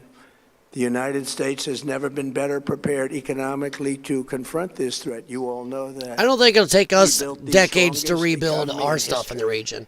We're We going could probably through it rebuild right ours now, pretty quick, the but a country the strongest size of in history. In Iran, 1 year, this is going to be we've taken decimating a to them. Dead and crippled country. I hate to say that, but we were a dead and crippled country after the last administration, and You mean made when it Biden the gave away hottest $86 country billion? anywhere in the world by far, with no inflation. Sorry, when Biden gave away $86 Record-setting billion investments of coming our into the weaponry, United States, over $18 that is trillion, insane. and the highest stock market ever, with 53 all-time record highs in just 1 year. It all positioned us to get rid of a cancer that has long simmered. It's known as the nuclear Iran, and they didn't know what was coming. They've never imagined it. Remember, because of our Drill Baby Drill program, America has plenty of gas. We have so much gas. Under my leadership, we are let's sell it. Producer of oil and Sell gas to the on world. planet Come on, without buy from even us. Discussing the millions of barrels that we're getting from Venezuela. Because of the Trump administration's policies, we produce more oil and gas than Saudi Arabia and Hi, Russia Gemma. combined. Think of that, Saudi Arabia and Russia combined. And that number will soon be substantially higher than that. There's no country like us anywhere in the world, and we're in great shape for the future. The United States imports almost no oil through the Hormuz Strait, and Yeah, won't be didn't taking hurt us any as in the bad. future. We don't need it. We haven't needed it, and we don't need it. We've beaten and completely decimated Iran. Maybe it was They are on purpose? decimated, Oh. both militarily and economically and in every other way. And the countries of the world that do receive oil through the Hormuz Strait must take care of that passage. They must cherish it. They must grab it and cherish it. They can do it easily. We will be helpful, but they should take the lead in protecting the oil that they so desperately depend on. So to those countries that can't get fuel, many of which refuse to get involved in the decapitation of Iran, we had to do it ourselves. I have a suggestion. Number one, buy oil from the United States of America. We have plenty. We have so much. I said it. And number I two, knew he was going to build say up that. some delayed courage. Should have done it before. Should have done it with us, as we asked. Go to the Strait and just take it, protect it, use it for yourselves. Iran has been essentially decimated. The hard part is done, so it should be easy. And in any event, when This might be Trump trying to wean the world off the teat of America. Start covering your own stuff. Buy from us. Be able to sell oil because that's all they have to try and rebuild. It will resume the flowing, and the gas prices. I don't think will it's a Jedi rapidly mind come trick. Back down. Stock prices. You will want to rapidly assume go that Trump back is an up. idiot, that he didn't take Very much Maduro lately. down for a They reason came down a before little bit, doing but this? they've had some very That's good up to days you. over the last couple of days. Too much of a coincidence They've doing done that, getting all the actually much oil, better getting than I us thought. set up But we before had to doing take that. little journey to Iran to get rid I'm of going to this assume there was a horrible plan threat. in place. That's why they did With it. our historic tax cuts, where people are just I now said assume. talking about receiving larger refunds than they ever thought possible. We'll talk They about are it after getting he's so done. much more money than they thought. That's from the great big beautiful bill. Our a good economy is discussion. strong and improving by the day, and it will soon be roaring back like never before. It will top the levels that it was a month ago. You better I've hope made so. clear from the beginning of Operation Epic Fury that we will continue until our objectives are fully achieved. Thanks to the progress we've made, I can say tonight that we are on track to complete all of America's military objectives shortly, very shortly. But he's not saying We're ending it going right now, to so hit he's not them saying we're out. extremely hard over the next 2 to 3 weeks. We're going to bring them back to the Stone Ages where they belong. In the meantime, discussions are ongoing. Regime change was not our goal. We never said regime change, but regime change has occurred because of all of their original leaders' death. They're all dead. The new group is less radical and much more reasonable. Yet if during this period of time no deal is made, we have our eyes on key targets. If there is no deal, we are going to hit each and every one of their electric generating plants very hard and probably simultaneously. We have not hit their oil, even though that's the easiest target of all, because it would not give them even a small chance of survival or rebuilding. But we could hit it, and it would be gone, and there's not a thing they could do about it. They have no anti-aircraft equipment. Their radar is 100% annihilated. We are unstoppable as a It's not a word military salad. force. It's average Trump. The It's his nuclear greatest sites hits. that we obliterated He likes with to the tout B-2 the good. bombers have been hit so hard. Word salad that is it when would you say take stuff that makes no months to get sense, like, near the nuclear dust. Like what And we Kamala have used to it do. under intense satellite surveillance and control. If we see them Whether or not make you a like what move, Trump even is saying, it's move not a word before salad. we'll hit them It's just, I will with agree that missiles the very hard substance, again. I'd like to see a little We more have all the cards they have substance done. to it, but very it's his important average thing. It's that the we greatest keep this hits. conflict in perspective. But American word salad is a involvement different in thing. That's Kamala. World War I lasted I'd 1 say year, substance, I can agree with 7 you. months and 5 days. World War II lasted for 3 years, 8 months and 25 days. The Korean War lasted for 3 years, 1 month and 2 days. The Wars Vietnam for War profit, lasted part- for near the 19 years, 5 months and 29 days. Iraq went on for 8 years, 8 months and 28 days. Idiot war. We are in this military operation, so powerful, so brilliant, against one of the most powerful countries for 32 days. Trump has moved And the very country fast has compared been to other wars, right, Riker? eviscerated and essentially is really no longer a threat. They were the bully of the Middle East, but they're the bully no longer.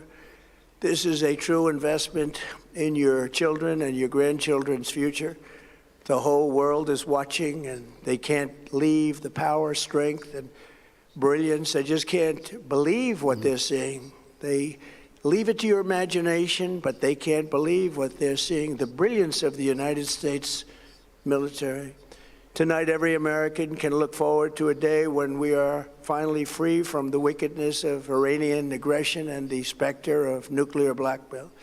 Because of the actions we have taken, we are on the cusp of ending Iran's sinister threat to America and the world. And I'll tell you, the world is watching. And when we do, when it's all over, the United States will be safer, stronger, more prosperous, and greater than it has ever been before.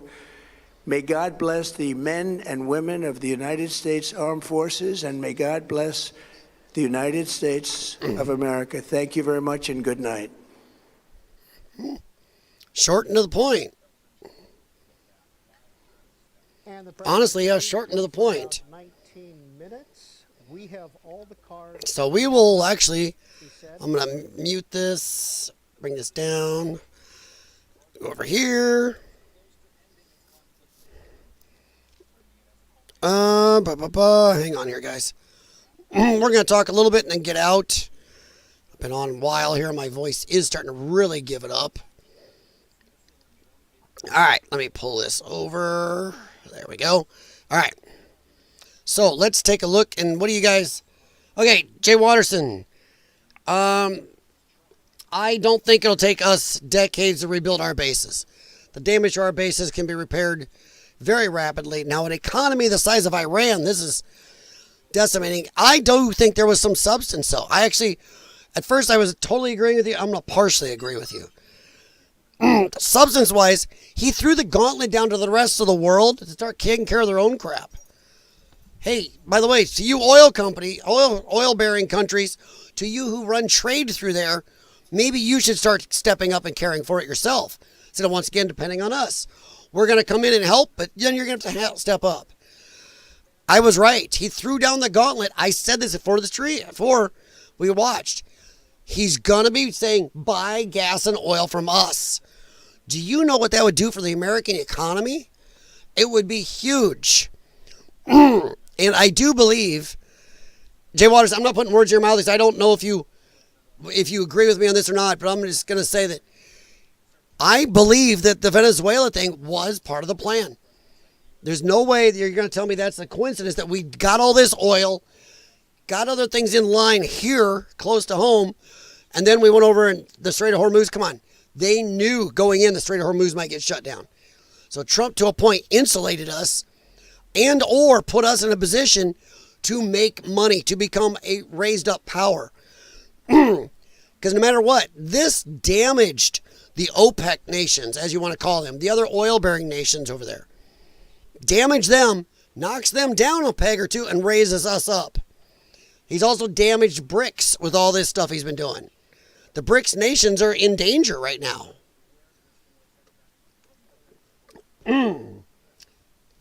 So I'm not going to fall into the leftist trope of Trump is a retard, doesn't know what he's doing. No, this was part of a plan. Am I sure? Nope, but I think so. It was too much of it fits in together too perfectly. All right. All right, let's see here. Now, I do agree, I would have liked a little more substance, but he threw down some substance. He threw the gauntlet at the NATO nations. He talked up the nations that were supportive, and he did take a shot at the NATO nations.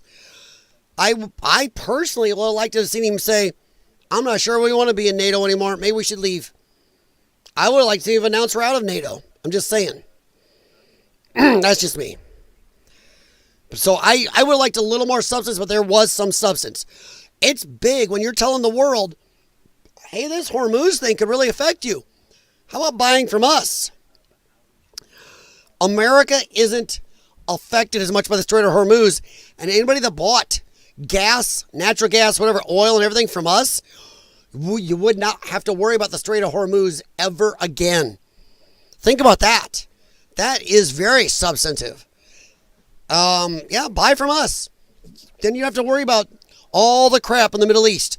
You have to worry about Iran, Iraq, Saudis, Israel, none of it. That's a big deal. We can't vote ourselves out of this. Jim, clarify exactly what you mean, because keep in mind, I'm kind of a doofus.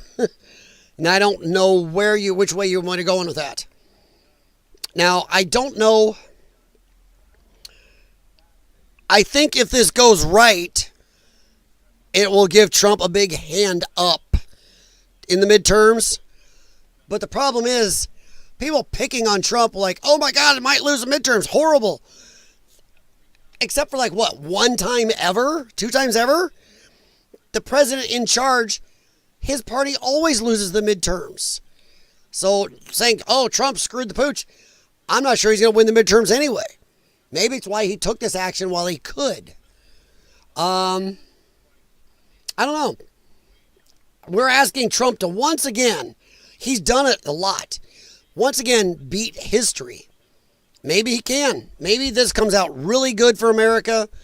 Maybe somehow, God help me, maybe, maybe Black Snape comes along and Expellios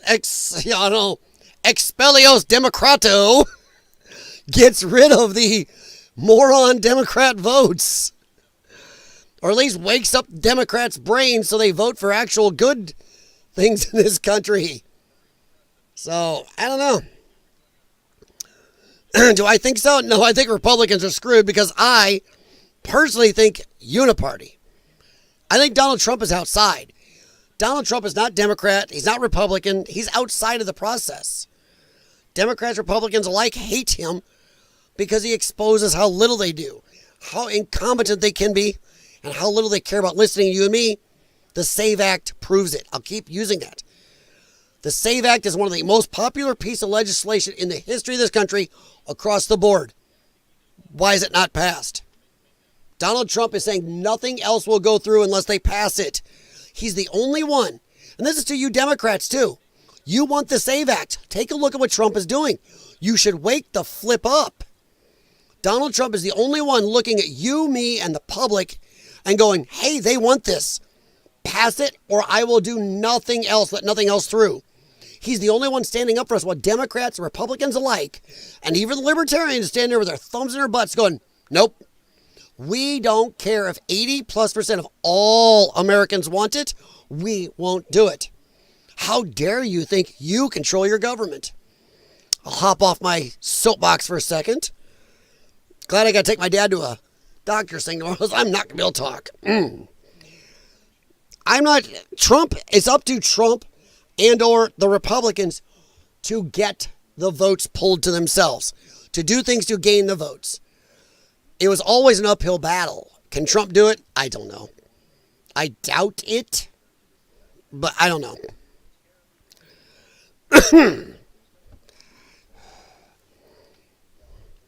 It could have Jay Watterson, but you know Trump, he likes a spectacle. And how many people see the daily? Do you have any idea how few people see the daily White House press briefings? It's anemic. Those of us who are really into this and pay attention maybe see them. But at a primetime thing, at least the people get to hear. There are a lot of people out there who don't even know what's going on in Iran. If they're watching leftist media, they don't know the good, the bad. They don't know the truth of anything going on. I think this was done rightfully at a primetime setting to at least get the word out to some people who may not know crap, who are at work and don't get to watch the daily press briefing, which is most Americans of all sides. So a primetime thing is better because he gets to talk to more people. The daily press conference gets out to almost nobody compared to what this just was. And I do like the shots of people who stab us in the back. I do. NATO. I would have been tougher. I said, NATO, we're out. Screw y'all. That's just me. It's both sides. Damned if you, damned if you don't. We're going to have that, water that tree. I agree, Jim. That's why I keep using uniparty. Democrats hate Trump. Republicans only hate him a little bit less because he's made them look good. The only reason they hate him less, but they hate him. Trump got in there from the outside. Remember, we were told, Americans, you will vote for this dynasty or this dynasty. That's it. It'll be Bush or a Clinton. Both owned by the government. Come on, Jay Watterson, you got to agree with me on that one. Both owned. Both of the government, by the government, for the government. And for once, somebody got through. They all hate Trump. So the uniparty establishment wants him gone. And Jim, I agree. That tree looks like it needs a lot of water. That's why I'm tired of hearing. I want people to wake up and realize these a-holes from your DMV, your police officers, your city council, your mayors, your governors, our Congress people, our president, all work for us. And honestly, to my eye, Donald Trump is the only one working for us, for America. Most of the Democrats are not, and a good amount of the Republicans are not. And we need to start reminding these people, you work for us. Do what we tell you or fuck off. We need to start putting teeth in this. You run saying you're going to do this. We don't see you doing jack crap to really do it. Fraud charges. You're out. Jailed. Fraud. Remove you from office instantly. There are a lot of states that have constitutional amendments where you can't remove them without some huge process. Nope. We should be able to remove people.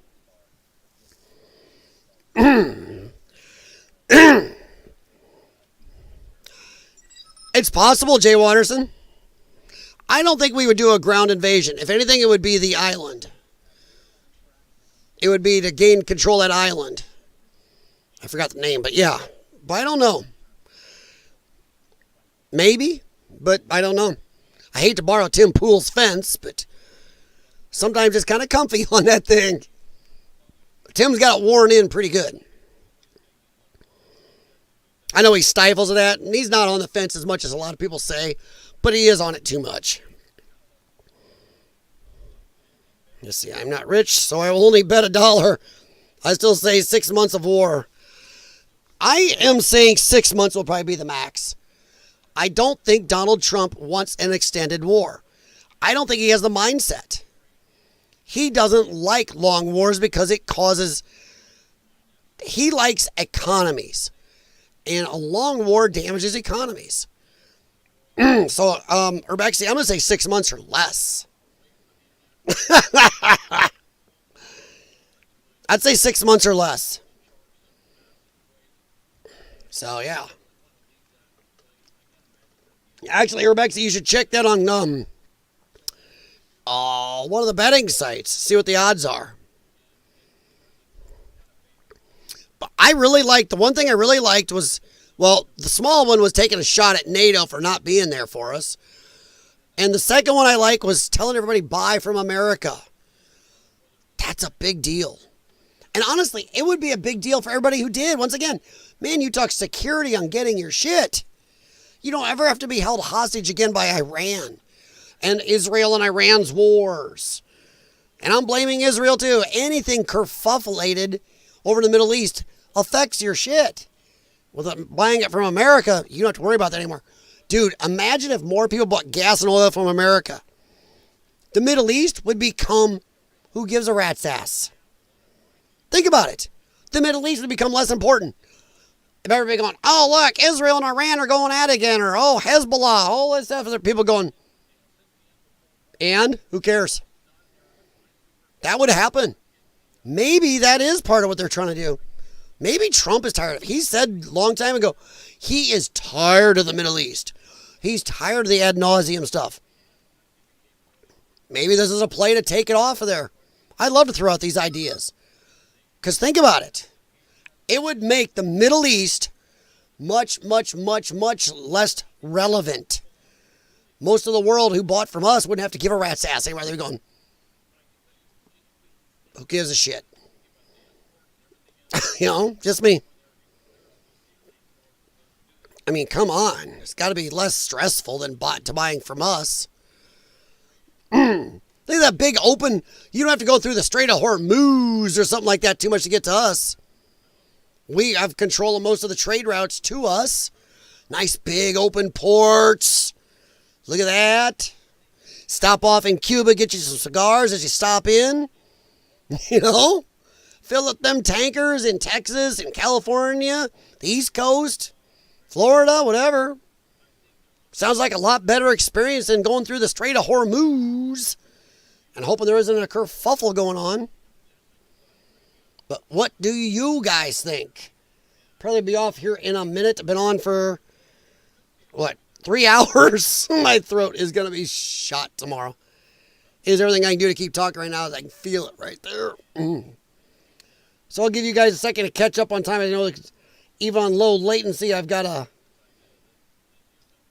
little bit of a time here, but come on, don't you guys think I'm right? It'd be less stressful to buy from America. And I really think that, personally, I've hit something on the head with it would make the Middle East much less relevant. To everybody that says, we shouldn't even be involved over there, we wouldn't have to be. Almost nobody would have to be. Nobody would care anymore. Or at least care less. Caring less is cheaper. Buying from America is good for a lot of people. It's really good for America. It's great for our allies. It's good for the customers. We deal more fairly than a lot of other countries. But, okay. Well, I think I'll probably hop out of here. It's 3 hours, 19 minutes. If anybody's got something else they want to discuss, feel free to throw it in. I'll give it another minute or so here. Let the buffer catch up. Other than that, I can't reach to turn the TV down behind me. Loud ad popped up. And there's our refineries, not just for gas and diesel, which also, Jay Watterson, though, is good for us. Build these refineries. That's like printing dollars. And we are rebuilding also the infrastructure. We're starting to rebuild it in Venezuela, which is ours. That's why I love the idiot lefties out there. Oh, we're going to steal this oil and gas from Venezuela. Screw you. We made actual treaties and deals, signed contracts with Venezuela. We developed all their oil industry, all the factories, all the infrastructure. Every bit of it was ours. I believe our companies and our country spent over $8 billion plus helping them do that. And then they came in and took it. Said, nope, bye. And America just went, oh, oops. The oil companies at the time threw a fit and did nothing. Even the World Court ruled, the World Court ruled that, wow, they shouldn't have done that. But nobody did anything. Oh, we'll shake our finger. It was ours. Sorry. Lefties are retards. But we're rebuilding that infrastructure. It's going to bring gas and oil. And yeah, I want to see tons of refineries, Jay Watterson. Hells yeah. You can't tell me a lot of the states in America, that already have refineries and ports aren't going, yeah, come on. Hell, California sure as crap could use it. Think about that. California would love to have that business right now, so I'm all for it. Trump, there are actually 1 or 2 nuclear plants starting to go up. Trump is not standing in the way of nuclear plants, but nuclear does not take place of gas and oil. Natural gas and oil are still needed. But actually, under Trump, there is at least 1 or 2 nuclear plants getting some type of okay. So we are actually going to start building nuclear plants. At least under Trump. Democrats get back in full power. Goodbye. I'm all for a total across-the-board shot at it. You raise our gas, natural gas, oil industries up, and you raise our nuclear. You go at it from all angles. Hell, I'm all for building more hydroelectric dams like Hoover. Why are we not doing that? We have insanely good river systems in this country. We have, big rivers, little rivers. We can build a lot of hydroelectric. We don't want to make us smelt sick. Shut up. Hydroelectric and nuclear are far superior to wind and solar, at least on a large scale. So I'm for a shoot it across the board. I'm for the shotgun scatter effect. Put that rock salt in that shotgun. Boom! Hit all the targets. Hit all the targets. Don't concentrate on one. I want all of it. I want gas, oil, nuclear, hydroelectric, want it all. That's the way to do it. Hell, I'm even all for clean coal. And coal, with some of the newer scrubber systems and everything, is extremely clean. Just because China doesn't want to use the clean stuff, or India, that's not my problem. All right.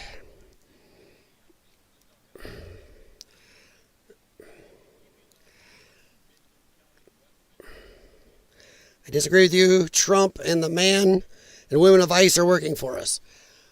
I don't know what you're disagreeing with, Kay. I think Trump is working for us, but that's not saying ICE does. I didn't say ICE didn't. But my problem is I'm not sure we're going to get our mass deportations if we're going to go into that. I don't think Trump is as serious about mass deportation as he let on. One of his failings. If he was serious, I'll say it. I've said this 100 times. I'll say it this time again. If Trump was serious about mass deportations, he would go after employers, banking institutions, and landlords. But he's not. You go after employers and fine them into the ground for having illegals. The banking institutions is easy. Why? Because your credit unions, your banks fall under the FDIC. And by law, they're not supposed to be dealing with illegals. So you go in there and go, hey, why do you have all these illegal alien accounts? And you seize the money. Yep. You seize the assets. They gave home loans to illegals, car loans to illegals, credit cards to illegals. Seize it. Easy. You remove the reasons illegals are here, they will leave. But we haven't done it. Do I think the men and women of ICE are working for us? Yes, but they work under Trump. So when I say Trump is working for us, people who are following what Trump is doing are working for us. It just got to take me off the UK comments. We didn't have a 20-year war when Article 5 was invoked. I know, but the problem is we have been there. America has been there time and time and time and time and time again for Europe and NATO. You may not like the whole Iraq stuff. I don't. I'd like to have seen President Cheney up on charges. Yes, President Cheney. Everybody thinks George Jr. was a president with Cheney in there, Darth Cheney. You weren't paying attention. Remember, Cheney shot some dude in the face, and they didn't do even drunk testing for a day. Yeah. When the attacks happened to the World Trade Center, George Jr. is out in the public making speeches. They took Cheney and hid him away. Well, that seems wrong. So you can be annoyed about that, but we can also be annoyed of how much America has put into Europe.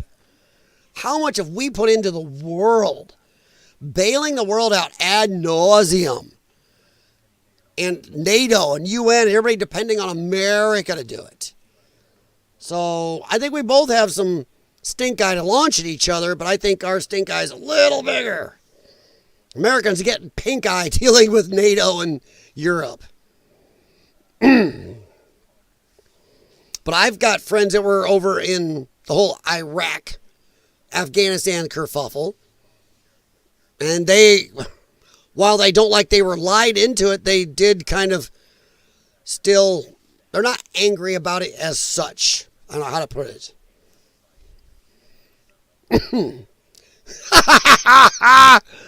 Jay Watterson, yes, I am. Screw the Delta smelt.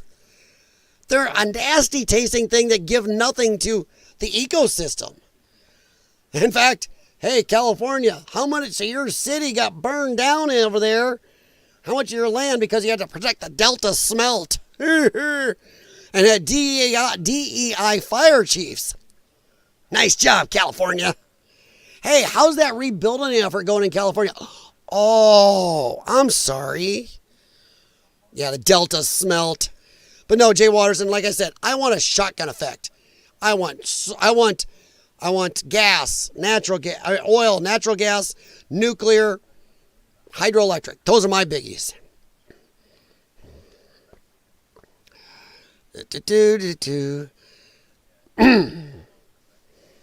Let's see. Pedantic, there's also Argentina invading the Falklands.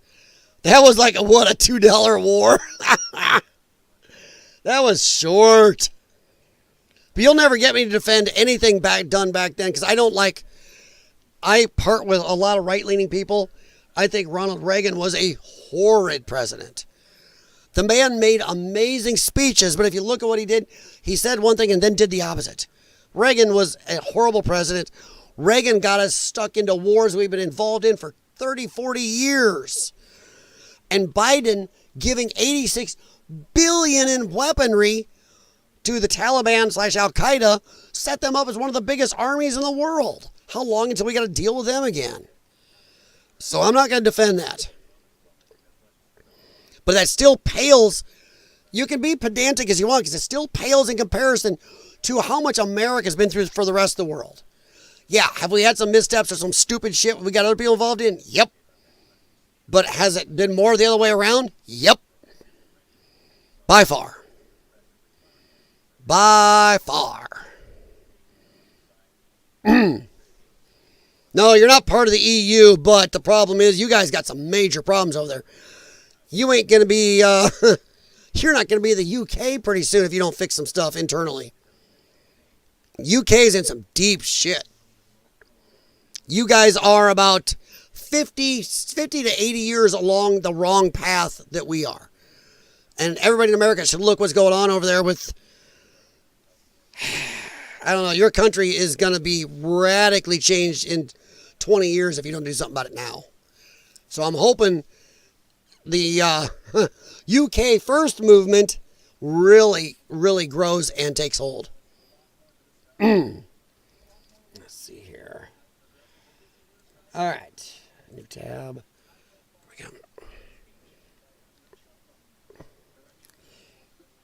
Most here are prepping for war with Russia, so Iran is... And I understand that, Urbexy. I agree with that 100%. I agree with that. Russia is in your backyard. Hell yeah. I would think you would be preparing for that more. I'm not going to crap on you for... Oops, sorry. I got to shut this down. There. At least turn the sound off. I know if I was echoing on you guys or not, but... Okay, I'm not. It's on my other computer. Jay Watterson, I put it in the other computer. Oh, Team America World Police. Yeah. If you guys want to open Jay Watterson's link, feel free. But no, I have no problem with you guys over there prepping to cover your own asses. That's great. In fact, like I said, a lot of Trump would love for you guys to take care of that area. Really. But I'm worried about your country itself, internally. The UK is in some deep, deep trouble. I got a lot of other friends over there I talk to, and depending on where you live, it's worse in some places than others, but it's not good. Your government is stabbing you in the back worse than ours is. I wonder how much longer. I know I'm from the outside, but I do talk to like 8 other people over there that are pretty into some areas where it's not good. And at least 2 of them are wondering out loud with me how much longer UK citizens are going to take it, especially England, Britain, whatever you want to call it there, till a V for Vendetta moment has to happen against the government. It's getting funky. Okay, okay. I don't want to use an Urbexy word, but don't be pedantic. I was talking about the higher up people. I was talking about Congress. I was talking about our government in general, and then Trump is the one working for us. I'm comparing Democrat, Republican, and Trump. I didn't attack our ICE agents. I'm just saying that they are under Trump. So Trump tells them to do something, they're working. But you'd have to wonder, you do have to kind of shoot a stink eye at some of the immigration people. And I don't want to hear they were just following orders, because under the Biden administration, they were trafficking children and they knew they were doing it. I think every one of those agents who admitted, yeah, we knew they had wristbands or numbers, and we'd transport 50 of these children to one person multiple times. There is a problem. There were ICE agents and border agents doing insanely horrid things because they were ordered to. I think every one of those people should have been tracked down and fired and jailed. They were helping traffic kids or bring in illegal aliens. And the people who flew in illegals and by plane loads. So not all CBP, ICE, border, whatever, we're all good people. My problem is we didn't clean out the bad people. And as soon as the other side gets back in power, those people will be back to trafficking people again. So there's a problem with that. Yeah, well, Rebecca, where you're at, it's not so bad. But there are some major kerfuffles in Ireland and I'd call it England proper. Where you're at, it's not so bad yet. But it wasn't so bad in Ireland until, 5 years ago? Guy talked to you there and said it got really bad about last 3 years. So how long until it got to where you're at? But if even it doesn't, yike. Oh, in the background? I don't think I'll get one from the background.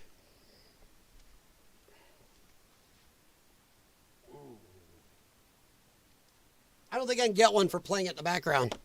I think I checked on that. As long as I'm not playing it in the background, I don't think I can get nailed. Wow, it came back. There. There. I'll let it sit like that for now. Well, thank you, but from what I was told, letting it play in the background isn't a big deal.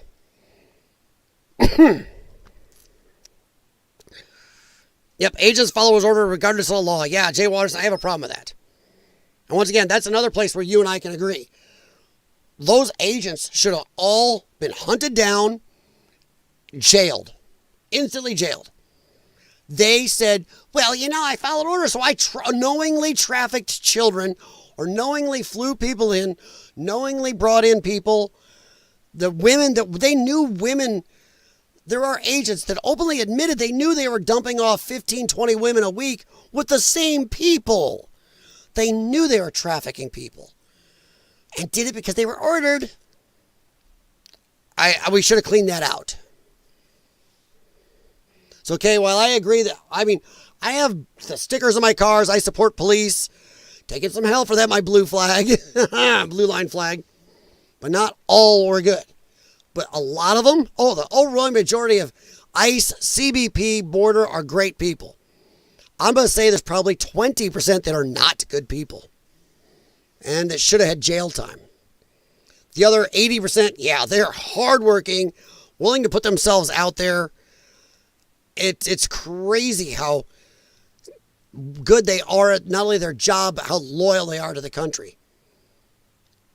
And how willing they are to take hell for it. That's why I think Trump should support them more and go through and use the power they have to go after employers, banks, and landlords. Take some of the pressure off these poor ICE agents. Did you see in Canada stand? Canadian stand? Saying local people, RSVP, they're going to have to go door to door. Yeah, I did see that. But remember, this is the country that just euthanized somebody for seasonal affectional disorder, which means he gets depressed in the winter. So they euthanized this person. Are you nuts? Canada. There are times where I look at what's going on in the UK and talk to a couple friends in the UK. And then I look at what's going on in Canada going, ooh, UK isn't offing somebody government sanctioned for getting depressed in the winter, which in Canada is really a long winter. It's crazy. But yeah, going to go through the gun program. The people aren't giving up their guns, so we're going to have to go door to door and seize them.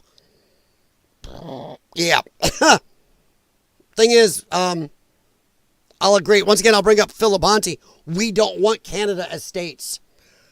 The most right-leaning Canadian is still pretty far left compared to American citizens. I'd say we take Alberta as a territory. And if you are good, maybe in 100 years or so, we'll make you a state. We'll see. Yeah, door to door in Canada to confiscate weapons because not enough people are giving them up. Great. Didn't Australia do that a while back? Didn't they?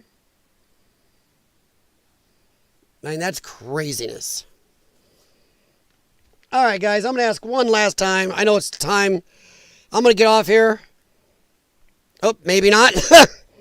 The left here, we're trying to get the assisted dying stuff here. It got rejected. Yep. Which is crazy because right now, the Supreme Court in the UK has done a good thing. Stop the child mutilations. There's only two genders. Not having euthanasia for people that get depressed in the winter. Stuff like that. Yet then there are other parts of your government turn around and just say, we don't care what you say. We're going to protect our new citizens over you. I mean, come on, your government tried to make your flag illegal. That happened here in America too, and people said, screw off. There was a short year or so here where there were kids had flag shirts, flags on their pickup trucks. Some people's flags over their houses were getting taken down because people were, you can't have the American flag, and it upsets immigrants. Well, then go away. But we nixed it. Nice to see you guys did too. Your court is doing better stuff than our court. Our Supreme Court looks at the citizens and goes, don't care. Don't care if it destroys you or the country. Don't care. We don't care if that is the written law. Don't care.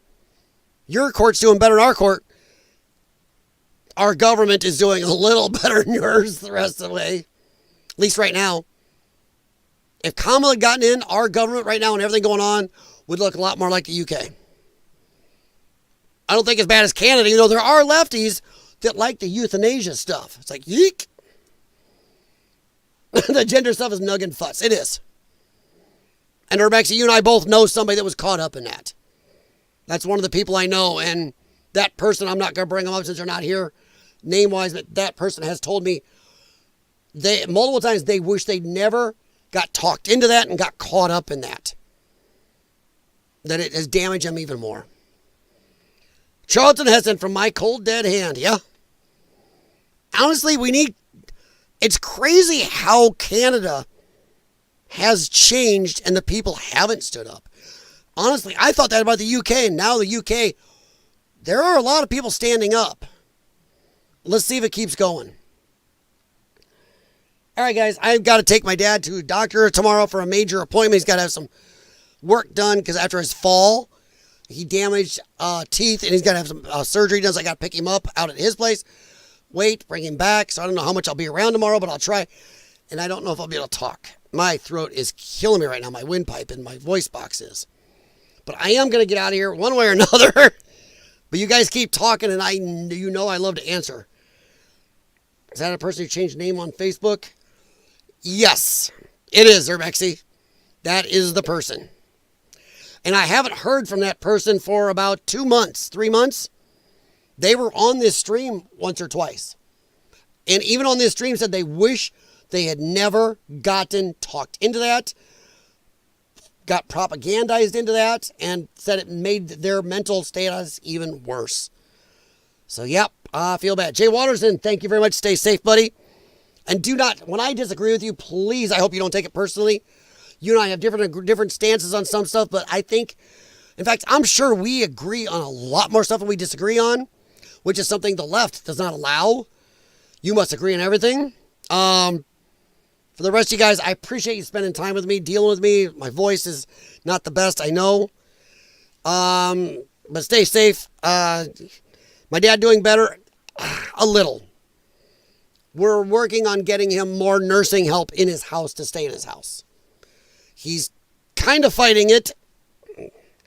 So we got another meeting or two coming up with a lady from this state who's going to help me navigate dealing with him a little bit. But he's doing better than he was. I just don't know how much longer. I don't know. I'm worried. Let's put it that way. But he is going to be 87 here in a couple months. So go Dad. His mom made it to 104 1/4. So we'll see if he can get there. I don't know. But thank you very much for asking. I appreciate it. Let me open that link over here before I leave. Make sure I have the links open over here to look at. Disagreeing is healthy. Without disagreeing is nope. Yeah, 100%. You have to disagree. Any place. This is, and you know what? To close out, we'll say, Urbexy, you gave me a great way to leave here. My home state of Illinois proves what Urbexy says is right. My home state of Illinois has a supermajority Democrat rule. And what happens when you have no disagreements? Look what happened to Illinois. Illinois has consistently fallen from a really high place to now we are losing, I think we're number 3 in the country losing population. The only Midwest state losing population. Had some jackass try to show me Iowa is not losing population. My area of Quad Cities is proof of that. Illinois has fallen to near the bottom of the country. It is known worldwide as the most corrupt of all the states. I even saw the lady on Australian news making jokes about how corrupt the state is and how my governor looks like a Tony Soprano wannabe. We have the most layers of government of all states. Look that up. We are the highest taxed state. Our state is losing population like crazy. We are falling to the bottom. We're rushing to the bottom. We also have some of the worst, most illegal firearms laws in the country. They wipe their ass with the Constitution daily. This is what happens when, like Urbexy says, you don't have disagreement. You are just one state, no argument, no debate, no nothing. They just bam, bam, bam, bam. And look what happens. So Urbexy, 100%, you're dead on right. Great way to get me out there. Need to get him on live. Are you talking about the person we're talking about, Urbexy? I'm not sure I could do that without YouTube taking me down. YouTube does not like that type of discussion. And I don't even have anything set up to bring everybody on. I don't have StreamYards or anything because it costs money. I miss Hangouts. You could bring the people on. Jim Patterson, thank you. Good morning, good night, good morning. Good morning, good afternoon, good evening to everybody. And yes, happy Easter if I don't see you before. Words of the older generation make sense. Yes, blame Chicago. Yeah. Chicago totally overrules the rest of the state of Illinois. Illinois looks a lot like Iowa if you look at the voting groups. Except Chicago. Oh, my dad. Get my dad. Get my dad on a live stream. Dude, I have not been able to explain YouTube to him now for 10 years. I've been trying. Tried showing him. Hey, look, I got like 4 channels on here. He's like, what? I'm having enough problems getting him to use his email these days, so let's not push that. And I'm not sure he can make it down my steps to the den now. The Chicago Bears of Hammond, Indiana. The Hammond Bears. I wish they'd change the logo a little bit too. Like the old Hams Bear. Remember that? The Hams Beer Bear? Hams Beer Bear. I'd like to see that. Kind of a new Hammond logo. Dude, you could have the Hammond Bears sponsored by Hams Beer. I'm not even sure they're around anymore. My neighbor just died, so Indiana? What, Jim Henderson? What? What? What did I miss? What did I miss? All right, guys, I do have to get off here. Partially because I got to go to the bathroom again. P-Bucks from Wisconsin, that's a treasure. Oh, my God. I still don't know if I would ever get him down here, and if I did, it would probably involve a fall and getting back up. I don't know. I'll have to talk to him. He's not... I'm not trying to be mean. My dad is, for somebody his age, he's doing really good. I will talk to him and see what he says. See if he understands. I'll try to make him understand. The land of sky, blue waters, Hams Beer. All right. And with that, guys, I am out of here. I will talk to you later. Thank you very much. If you haven't, please hit thumbs up. Share the channel out. And, yeah, long stream. Over 3, like 4, almost 4 hours. Holy crap. All right, guys. Oh, yeah, 3 hours, 47 minutes. Jeez, Jim. Jim remembers. Between Jim and Jay Waters, they remember all of them. I think if I look around, I have a Schlitz beer insulated cup around here still. Yeah. Do they exist? Jeez, I don't know. I am going to try to do another pop culture stream sometime. We're going to talk about the He-Man, as long as I have a voice, He-Man trailer. See what you guys think about that. All right, good afternoon, good evening, everybody. Have a good day. Be safe. Be happy. Buy your gas, your natural gas, and your oil from the United States of America. Hells yeah. Let's go. Talk to you later. Thank you, guys.